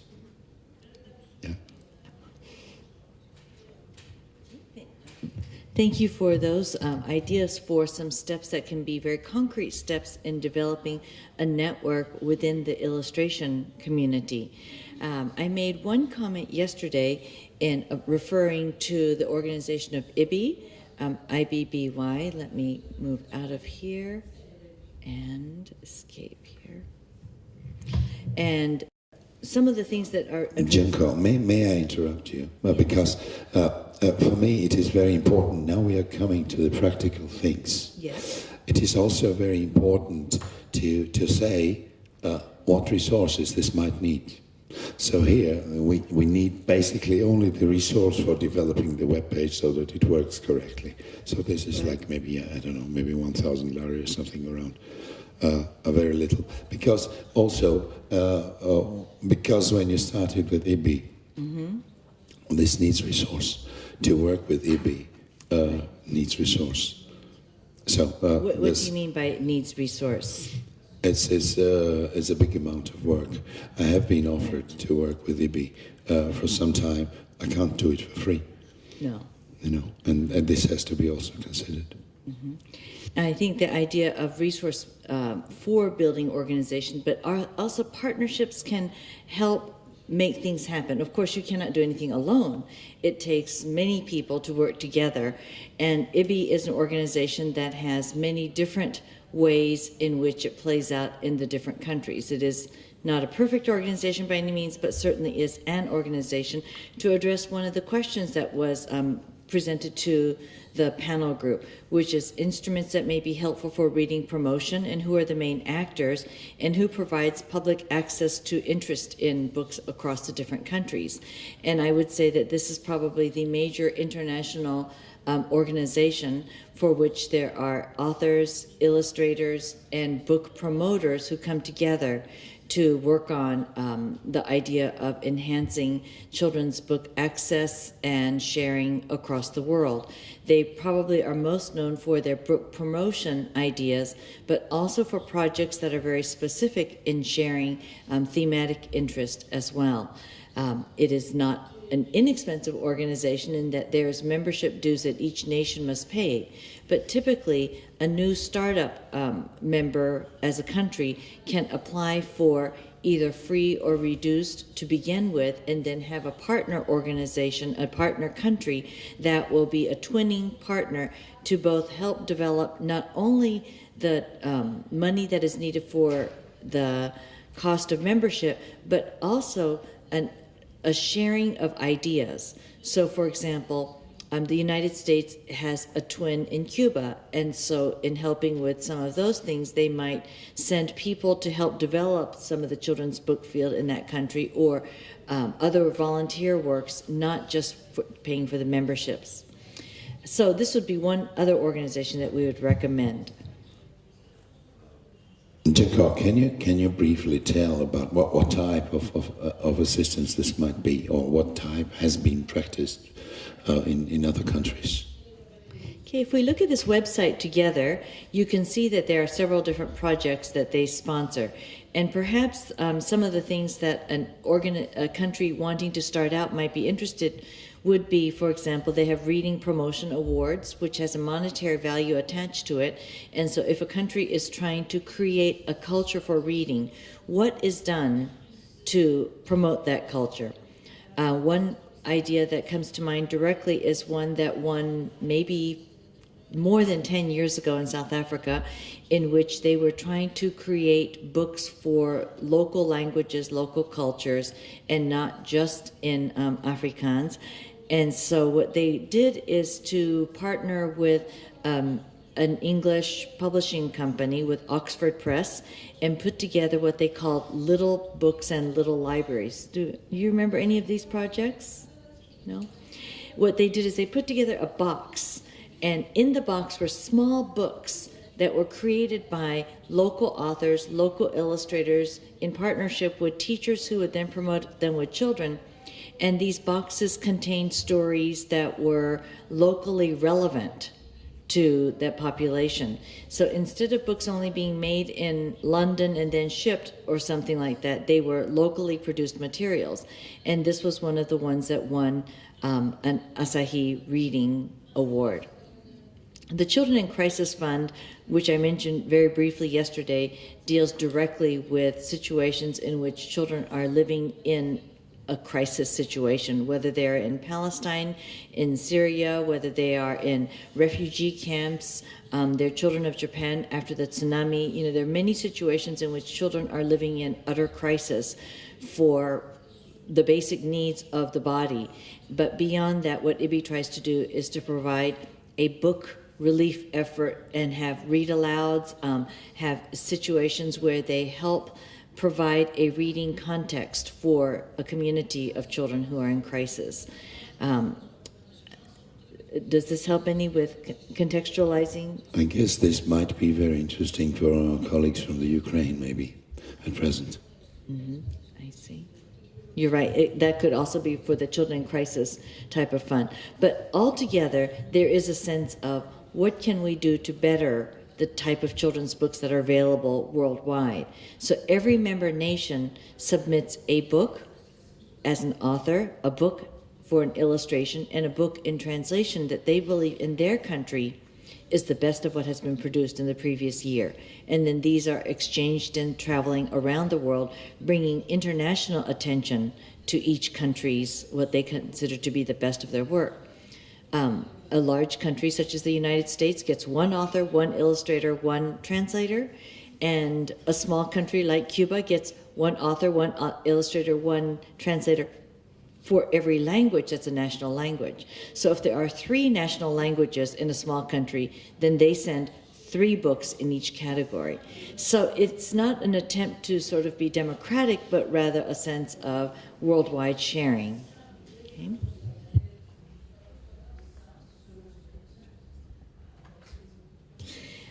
We had an opportunity to address some of the questions that have been sent to the panel on what are the specific ways we can go about making some recommendations for improving the quality of the work that has been created, but also instruments that will be helpful in stimulating interest and so forth. And over breakfast a little while this morning, we had an opportunity to talk about what might be some ideas that we would suggest.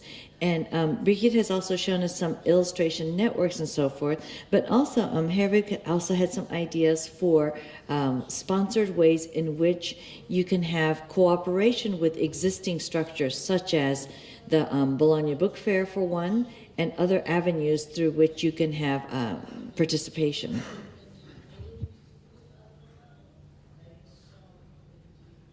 I have to find the right section on my script.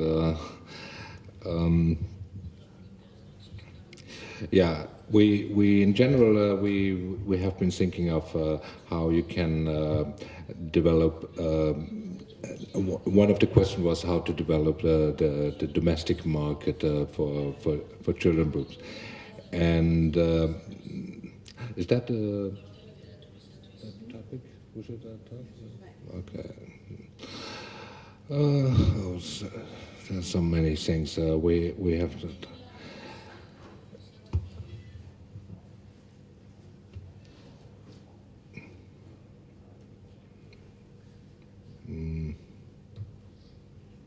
Well, I just start somewhere, but probably we'll see where we end finally. Yeah,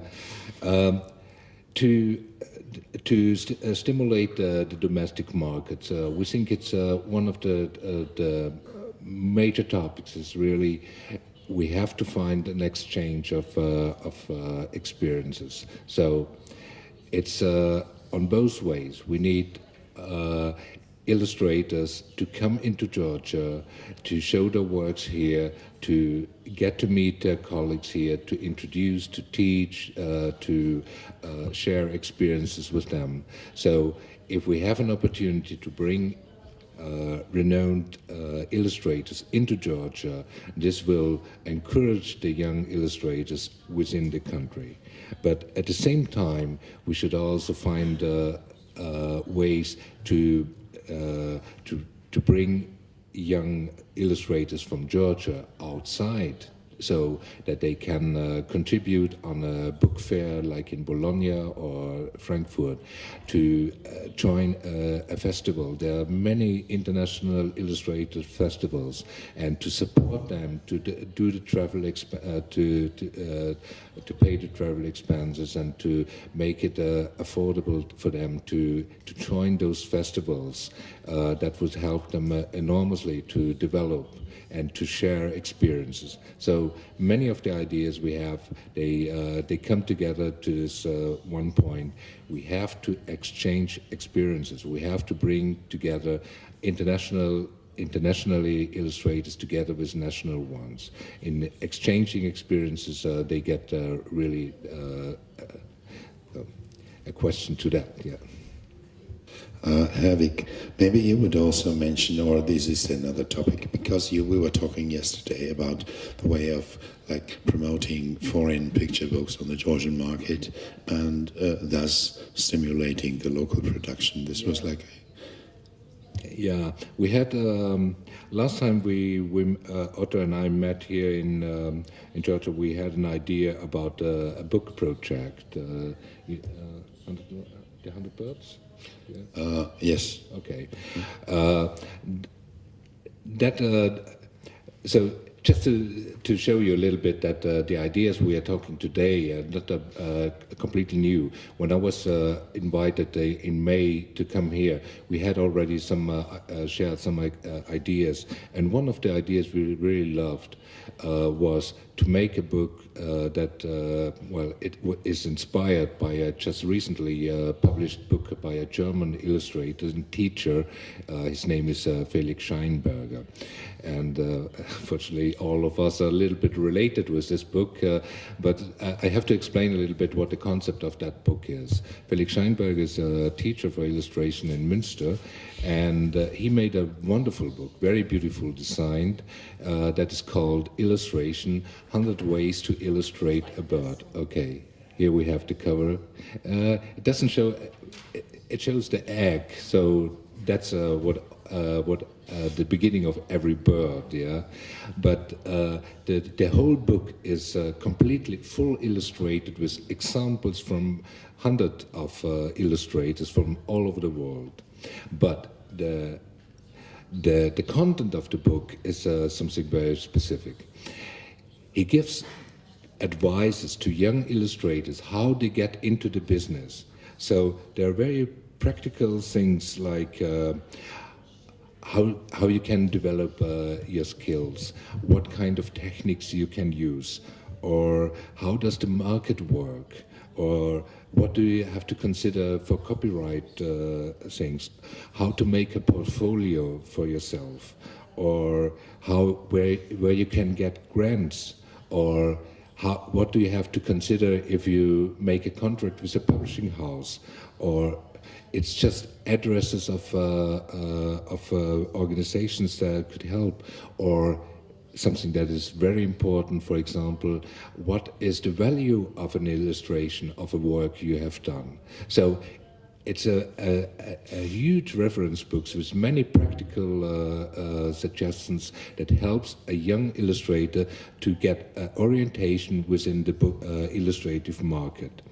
And the idea was that the students of OTA, for example, make together a book for themselves in the first meaning. So just to give themselves an orientation and to illustrate it with their works and in different techniques. But then there is a second attempt, and that is probably the more important one.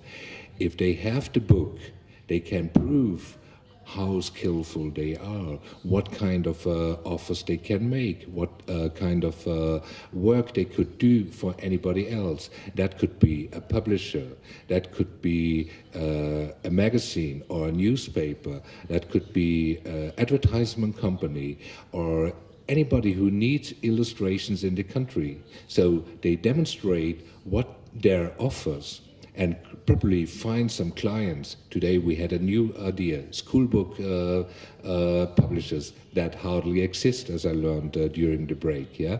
But just to demonstrate within the country how, what kind of offer and what skills they could fulfill, yeah? Sorry, Herwig, I meant the other idea you mentioned. You remember you told about that it will be good to pick some very good books and promote them in Georgia by buying part of the very good picture books that would be translated from somewhere else to Georgian, to buy them for libraries, or to promote or to have Georgian state financial support for foreign publishers who might get interested. All these things. Yeah. As I said, there are too many ideas that we have. Okay, we have probably we ask Tobias. He is us. It goes in the same direction. You told we are going now to the practical things. In my impression, in my experience, for instance, at the Frankfurt Book Fair, it is difficult for authors, for new authors, unknown authors, to get appointments with publishing houses. And I know from some publishing houses in Germany that they do not make contact to unknown illustrators as well. So I think it's a very important point. The first thing is to bring them there, the illustrators. But if they are in Bologna and if they are in Frankfurt, they have to have schedules before, and I think it's only the first step to take them there, but they will get lost. And I think it is very.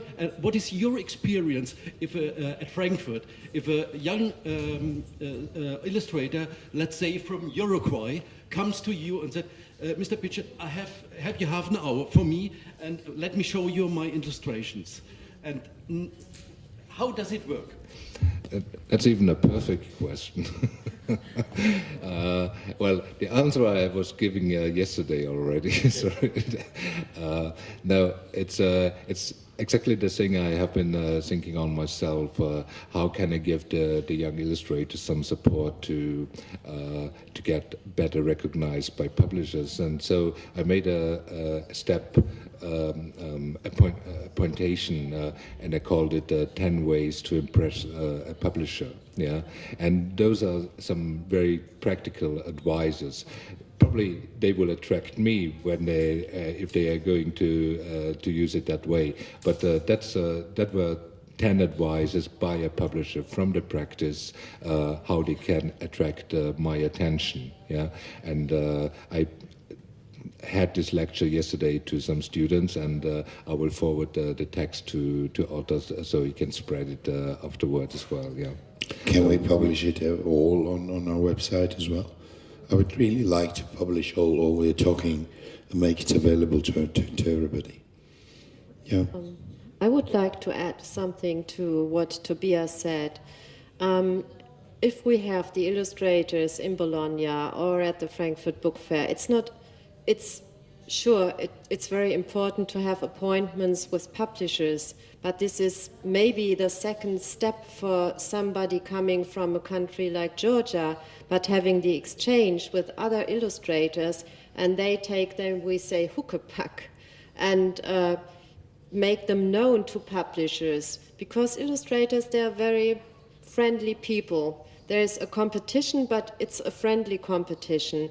And I think it's very important that they learn from each other. So it's necessary that they go out and they find other contacts. And via those contacts, they will find contacts to publishers, and they will learn how to impress a publisher. They will learn it from you. They will learn it from other illustrators. So this is the very first step. And I know that if you're once in, and if you have these international contacts, it's much easier to get in contact to publishers, even if you're not that well known.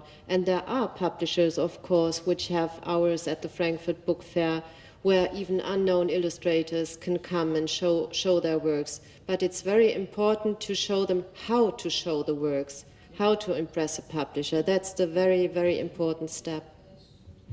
Yeah, one of the points was how to prepare a portfolio that works well, because you can make so many mistakes just on the portfolio, and the demonstration won't work, and the publisher will be annoyed or will be overstimulated or whatever. Maybe we could start by, like, we have now 37 young illustrators in our catalog. We also have illustrators from Iran and Ukraine. Maybe it would be a good, nice thing before going this year to Bologna or going this year to somewhere else to have some quick session of somebody helping us preparing this, so that we can be in time. Just do it like very practical. Bring someone who would help develop this like immediately in January, in February. I think it doesn't need really much help. It's just to make some ideas obvious, and just to get an idea that it's not just putting in together some pictures. If we make it a little bit more inspired, you can double the effort. Yeah. Or maybe we could prepare it and send it for somebody for feedback. Yeah, maybe, because for you these things are like something which you have been working for I don't know how many years, but to Georgian illustrators this is completely new, so they don't even know, they haven't seen any portfolio by any other artist. You're absolutely right that for most people who go to something like a major book fair like that for the first time, it's very overwhelming on many levels. It's overwhelming from the sheer size of it. It's overwhelming from the number of illustrators who are all running around with a portfolio under their arms. It's overwhelming from the concept of how do they all get all their name cards up on that big giant wall, and does it really matter? And so there is a sense of savviness for how you present. So it does take preparation, as you say, in January or much farther than before you go, because even something as simple as how do I make a hotel reservation in Bologna alone will be quite overwhelming for many. But to backtrack even before that, to go back a few steps farther, I would say that there are ways in which one develops, as you said in your talk yesterday, how to create that which gets you a portfolio to begin with before you even go to a Bologna type of place. And there are certainly international competitions for which they can participate. And if we have time at the very end of our presentation time, I have a video of the Nami Island International Illustration Concours, of which I have been very engaged in helping them develop, one that is set in Asia. And it was developed when the Noma Concours ended a few years ago. And of course, I think well established and known is the Bologna Illustration Concours, for which there are thousands of applications to be exhibited in that. But being in a recognized catalog, whether it's the one that was just produced here or the one that is in Bologna, will often catch the attention of publishers. And Herwig himself will say how many you have published from catalogs where you have seen people for the first time. Well, I have one good, really good story, and this should encourage everybody to go to Bologna and to contribute on the exhibition there. It's just 1.5 years ago that last year in Bologna that I have found the book of a young illustrator. He didn't even come to our stand. I just found his finished book on a booth, and I went to the stand and I saw this book and I said, wow, that's a great book. I want to publish that. And I closed the book and I read Flying Mouse Publishing. So I had to realize this book is already published. Yeah. So I put it back on the shelf. I went out to the exit, I bought the catalog of Bologna, and I drove home in the train. And during my train travel, I was going through the Bologna catalog, searching for some talents. And then I found these pictures again of this book. And there were some credits about the book, the person who illustrated, the technique and all this. And it also said, unpublished. And I was like, why? Unpublished. I've seen the book. I've seen the book in English, so it's not unpublished. Yeah, and just because I wanted to be sure that this is really unpublished, I got in touch with the author, and well, to make a long story short, we published his book in German and also in the US, and it was an enormous success. We published it this spring, and up to today we have sold more than 30,000 copies of this book, and we have sold the rights to more than 20 countries. So it was an enormous success for the publishing house just to find this one single copy on the stand in Bologna, or if I would have be a little bit more aware, to find his pictures on the shelves in the exhibition. Yeah, so Bologna is a real big chance, and there's a big challenge as well. Yeah, but if there's so many talents in Bologna that you can recognize, but first they have to get there. So whatever you can do to bring your students or your young illustrators to Bologna, let them apply, help them to get there, and it's a chance. Yeah. Mm-hmm. So I was on that selection jury that year, and so I was very happy to see that people who had been exhibited in that were then subsequently published like that as a great success story. But we also know that from the Nami Concours set in Korea, that the exhibition winners, at least the 3 top winners of that concours have all now been published. And all 3 got a book contract within the first year in which they won the competition. We're right in the middle of selecting the second set of winners for that competition. But being in a catalog is certainly a way in which people have gotten their recognition. So I think being included in your catalog also will be a wonderful way. But the thing that we have come to realize is that, for example, the Bologna one has already well established as a place where publishers go to look for people to discover. On the other hand, if you're having a competition in places in which publishers do not always go, you have a challenge of how do you spread the word beyond your smaller circle. And this is where we are looking at better utilizing the internet to create websites that will attract. For example, I think you saw earlier the image that I had up on the wall here of the winning piece from NAMI. And so what you will see playing in the background here is that these are some of the people who have won from the international competition. And if these people whose works are being exhibited in Korea, how can they become more known in a public arena outside of Korea is one of the challenges. They do very fine quality. I'm sorry that there's a little the showing of something else in the background, but Sonia Danowski, who is illustrated here, her first book was recognized out of Bologna exhibition, published in Spain, and I believe she had 3 books published outside of her native country of Germany, and she was published in 3 different countries before she was ever published in her home country.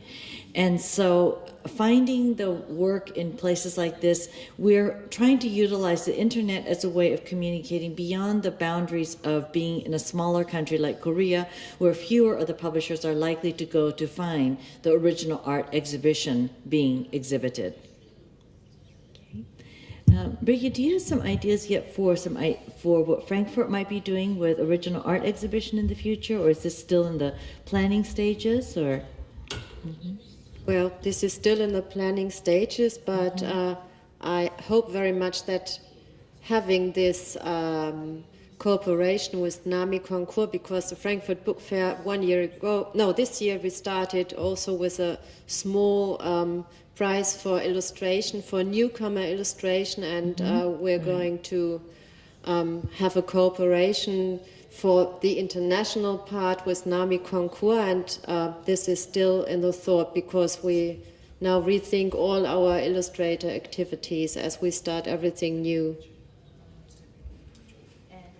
Ideas that we talked about over breakfast this morning is, for example, the idea of what is known in the music community as masterclass. So that perhaps before a Bologna, a Frankfurt, or someplace like that where it might be easy to get lost in the shuffle of hundreds of thousands of people and all of this going on, to have a master class where you might have a professor, a publisher, an illustrator who could talk to a group of aspiring or developing illustrators to do what the music community does, where maybe there are 4 people with an illustrator for an hour together, and each illustrator only gets maybe 10-12 minutes of that teacher's time directly, but the others watch and learn from what each person is being told. And so it's a small group, but also private form of giving instruction. And what that kind of thing allows you to do is then to get to know the other people who you will be running around the exhibits area with.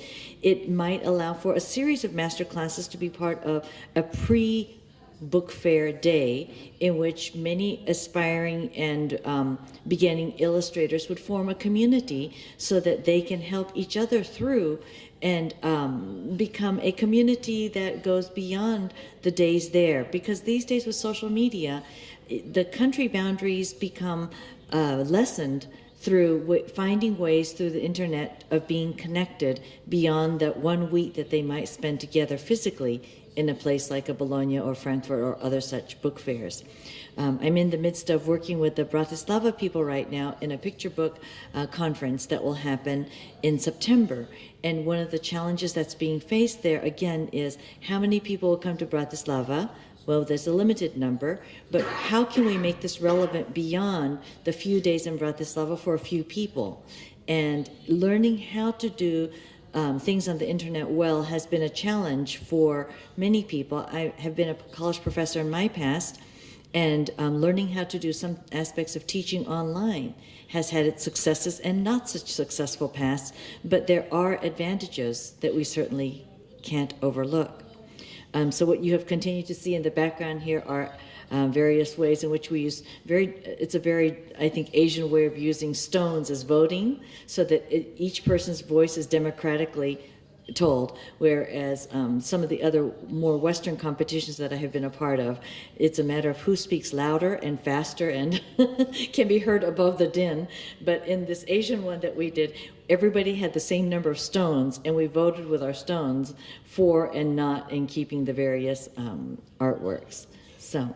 What Jukka, tell me about the master classes again. You mean master classes on the fair, like previous day, or online? They don't exist yet that I know of, but this is an idea I had because I one time spoke to the SCBWI, the organization that we talked about earlier, the Society of Children's Book Writers and Illustrators. They had a pre-Bologna conference day in which they talked about the practicalities of becoming published. And so it would be that sort of community, but rather than having only, quote, master experts who would get up and speak in front of large crowds, it would be more intimate and personal for feedback. As Herwig mentioned earlier, people like to look for that which has personal validation. And I think a masterclass type of thing would give everyone who participated a smaller group opportunity for a response. But even more than that, I think that illustrator to illustrator, there's ways in which they can give response to each other as well. This is just an idea and not something that has actually come into fruition. Mm-hmm. I just really think these kind of things are really things we need, because again, some things might seem obvious to those who are into the branch for a long time, and I think that the members of my group, or the members of the Ukrainian group, or the Iranian group, or I don't know, we are hoping to find other friends also to work with us. Anyway, including myself personally, might be unaware of things which seem obvious to insiders, because I've never been to Bologna. I've been to other fairs, but I don't know the specific thing. So having somebody visiting us and working like with students, like in a master class on their individual problems, others watching, might be relatively cheap and bring much effect. And it is like, I also would like to add that I've been in this, sort of publishing development since 1995, so for some time already. And we've had lots of, general kind of education for professional education projects, like about copyright, about books in print catalog, about visiting international fairs. So they were general. The situation was like this, like publishers or people who were given, some sort of lecture or some sort of seminar or whatever, which is doubtlessly very useful.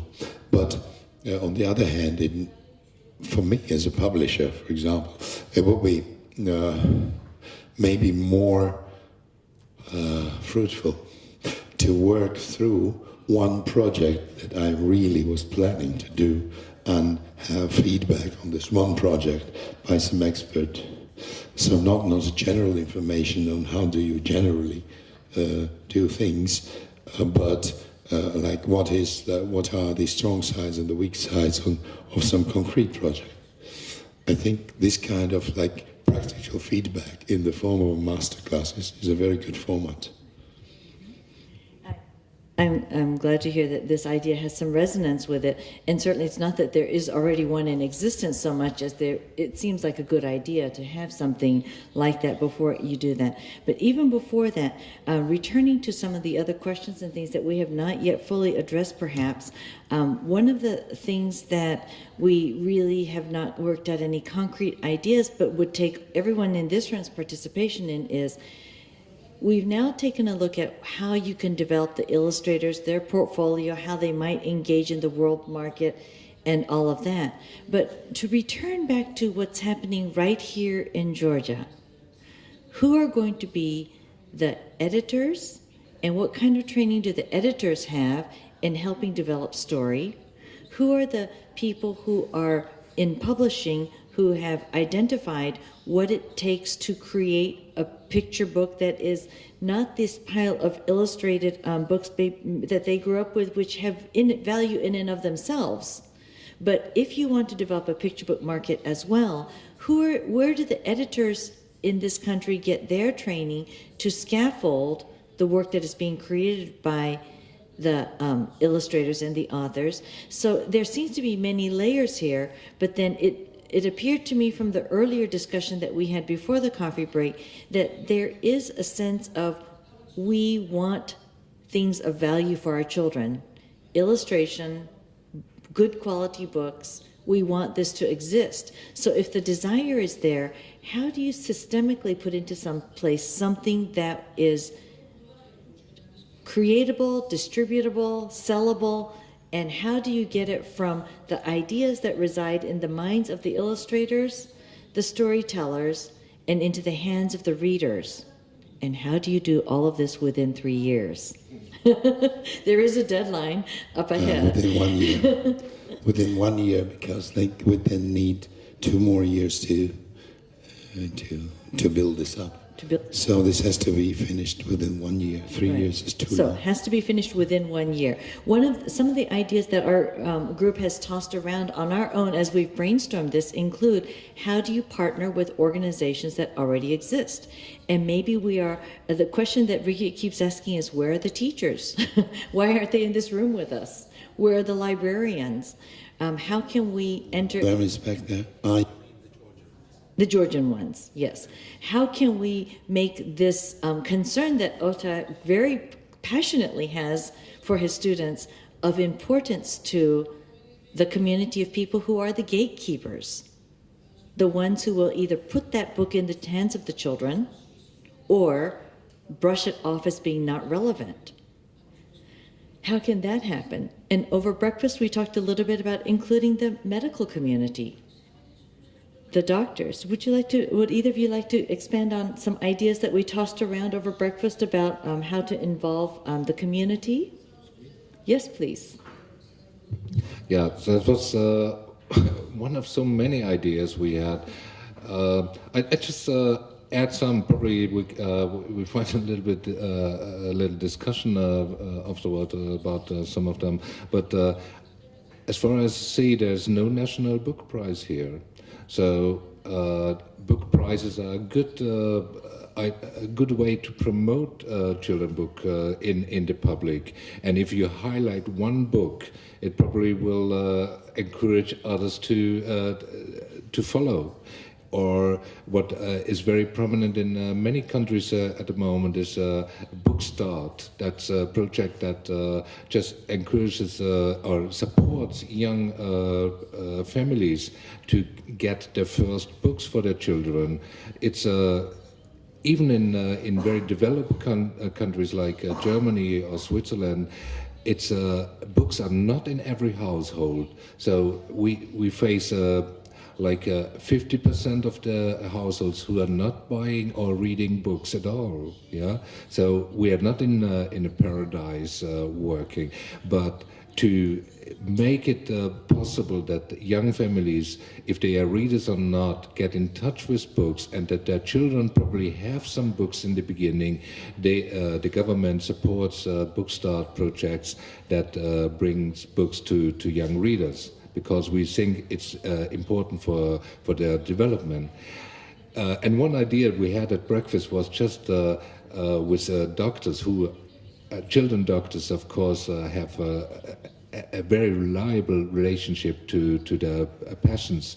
So if a doctor writes on the receipt something like the best medicine is to read 20 minutes per day, yeah, or to listen to a story or whatever, this probably makes a parents think about importance of reading and storytelling and picture books. And so we thought maybe we can find the Association of Medicines and to put a little advertisement on the bottom of a receipt that tells the best medicine you can have is reading, for example. Yeah, just smart ideas like this. But of course, it needs the confirmation of different kind of ministries. It's not just a cultural aspect. Reading is really a social aspect and educational, and many other organizations are involved, and you have to work together on that.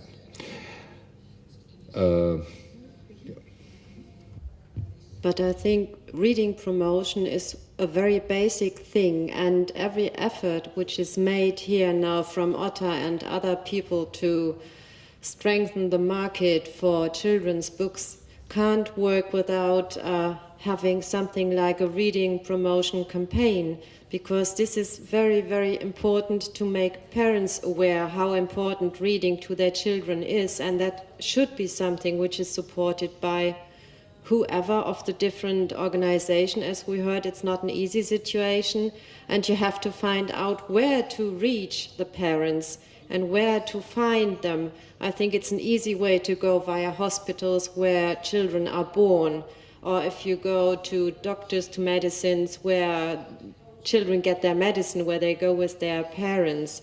But maybe it's another thing if people in Georgia love to watch television. Maybe if you have some easy way to reach them via TV and it's not that expensive, why not? But this is a very important thing which has to be done, because it will not work without that basis to make it clear to people how important children, as you said, children are important. They are the future, and there has to be some reading promotion in the country to accompany all the efforts people now make with all their strength and power.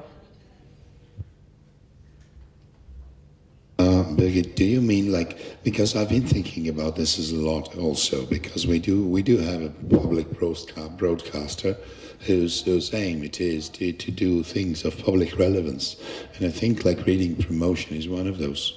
So what we could do would to get in touch with them and try to introduce some ideas about reading promotion. I guess they already have, there are various shows for adults where they present books. There are talks and literature, but maybe we could get in touch with them about children's books as well. And finally, one suggestion or an idea that we've tried before is that rather than saying, do this, it is good for you, which we believe in, but rather, don't you want to be a part of this too? It's so exciting, it's so engaging. Don't you want to own this book too? I used to be the sponsor of a student reading organization of teachers in training when I lived in a state, and what we decided to do was to go to the shopping center where there was going to be a Santa Claus, and all the children could have their picture taken with Santa Claus, but there were always long, long, long lines of people waiting. And so we had a little rug area where the parents could stand in line while they're waiting their turn, but the children could sit with us, and my students who are going to become teachers practice their reading aloud skills with children, finding very engaging books that the kids had such fun with. And when the parents could see that their children were engaged, that they were entertained, that they thought this was fun, it was a way of saying, isn't this a great thing to do? Look at these illustrations. These illustrations aren't just informing. Yes, maybe they're informing, but they are helping us to become more visually literate, as Otta has mentioned. But also they are something that speak to our emotions, to our hearts in ways that make a difference. And so being able to show how this is engaging is a great example of making a recommendation in that way as well. Have we missed over any of the ideas that we had tossed about earlier, or Birgit, some ideas that you had mentioned here earlier that we should say before we close? I have something that I could add to your topic now, and I think to bring together children with good book is really something of enormous social relevance. And we as a publishing house, we are usually not in contact with our readers directly. Yeah, so we publish book and we sell it to booksellers, and the booksellers are in touch with the audience.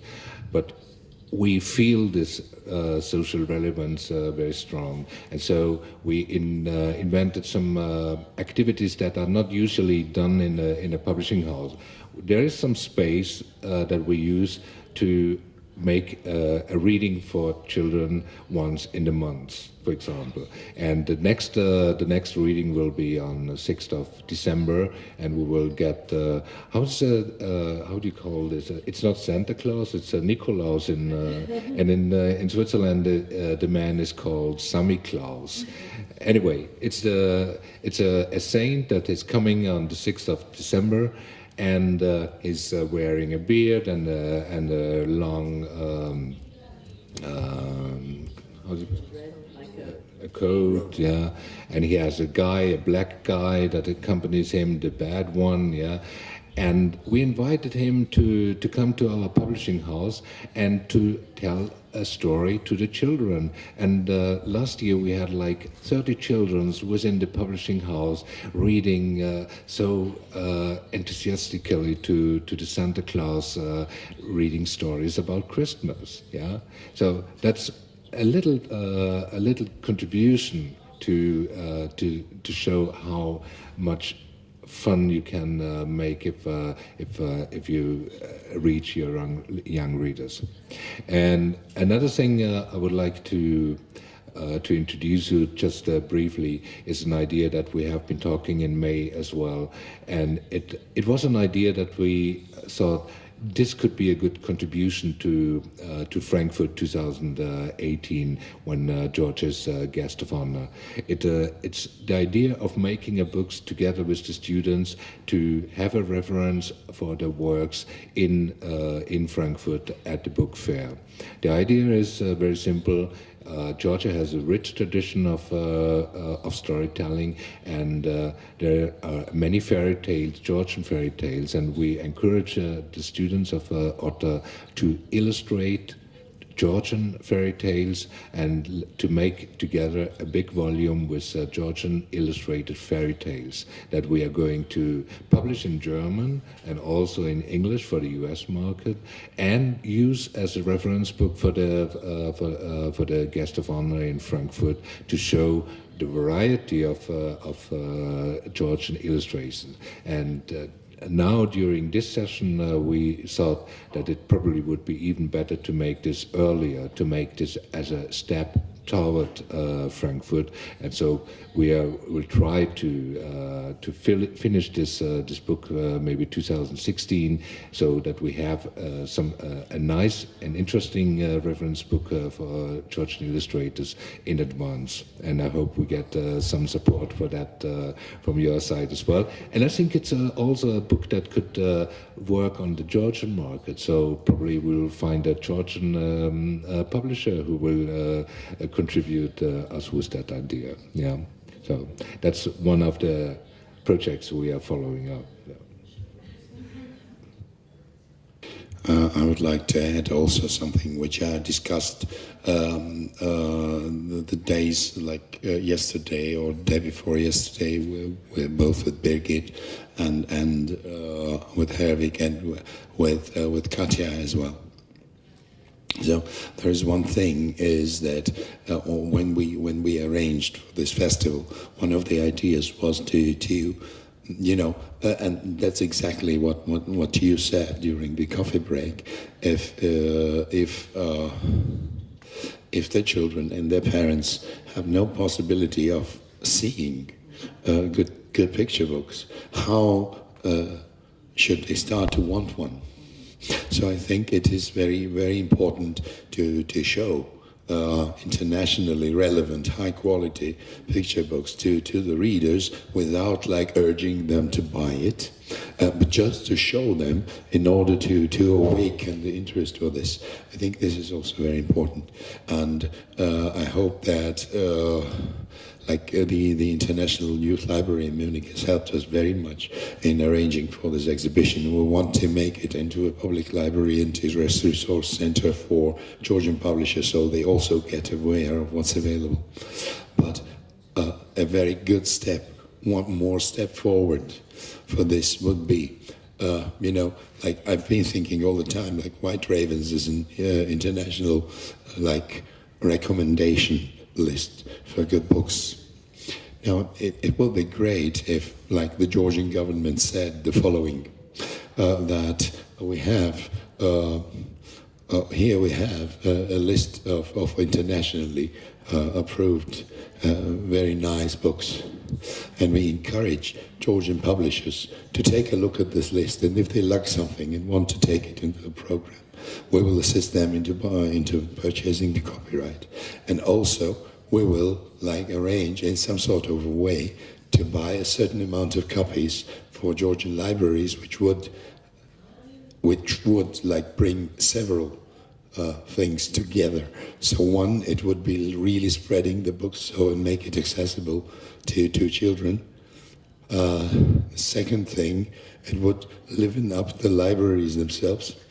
It would also give the Georgian publishers a certain guarantee, and it would really not cost so much, a certain guarantee that they would be prepared to take the risk of publishing something which is out of this very mass market thing. And having these things on the market for some time would also encourage Georgian publishers to create their own product in this direction. This would be one way to do it. And the other way around also, we could have some books created in Georgia. It would be nice to encourage the same way that we have this translation program now. And we tell foreign publishers, if you want to publish a text by a Georgian writer, we can give you funding for translation costs or for whatever. To say the same about picture books, because we have still a problem in developing the content. But I guess, I don't know, it's my question to Hervik. Maybe I'm this is just wishful thinking. But what I could imagine is that if the Georgian government also grants the costs for, developing jointly or helping in develop content, or doing the editing, doing the project planning, so what the international publishers can do. And if you do this, then we support you in this. We give you some subsidy for printing the book if you take Georgian illustrators. And this would make Georgian illustrators we could have a number of books published every year before Frankfurt. So we would have a bulk of products. This was basically an idea by Hervik. This was what I was asking you, because I think it's very easy to implement, and I also don't think it needs much resource if you count it, and it can have a quick and effective result. Impact, right. So these are the two things I think might also make sense. And please, if you think there is some, because I'm I have a tendency for wishful thinking. So if you think this is complete rubbish, yes, you have to think wishfully. Otherwise, what's the sense of doing it? But if you think there are some,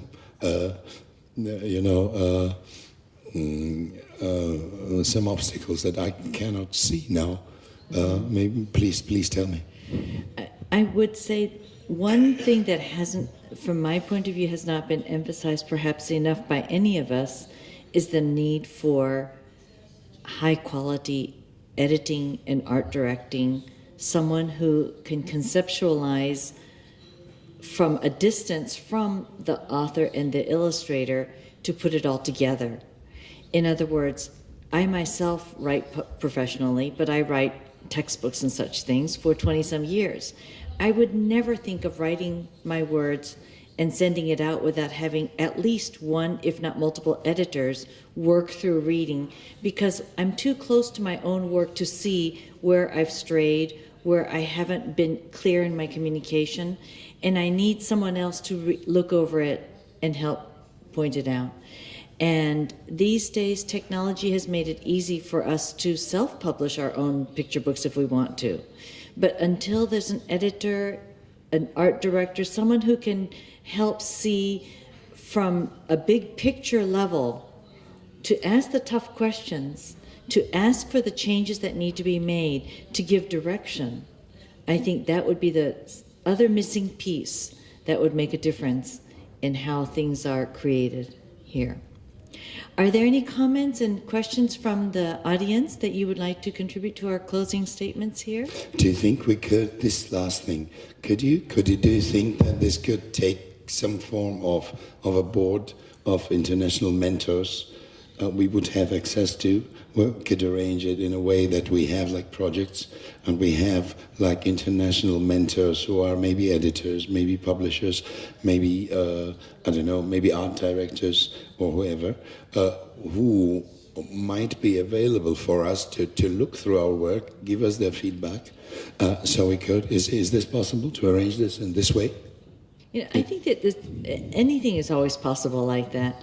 I think it's always the juggling of people who are at the height of their busyness of their career versus people who have perhaps had a full career already and are entering a more consultancy stage of their lives and who might be able to. But most of all, it's developing within Georgia something that speaks to the people who are going to be the ultimate readers' sensibilities and working to mentor a group within as well. So, any other comments, questions? No?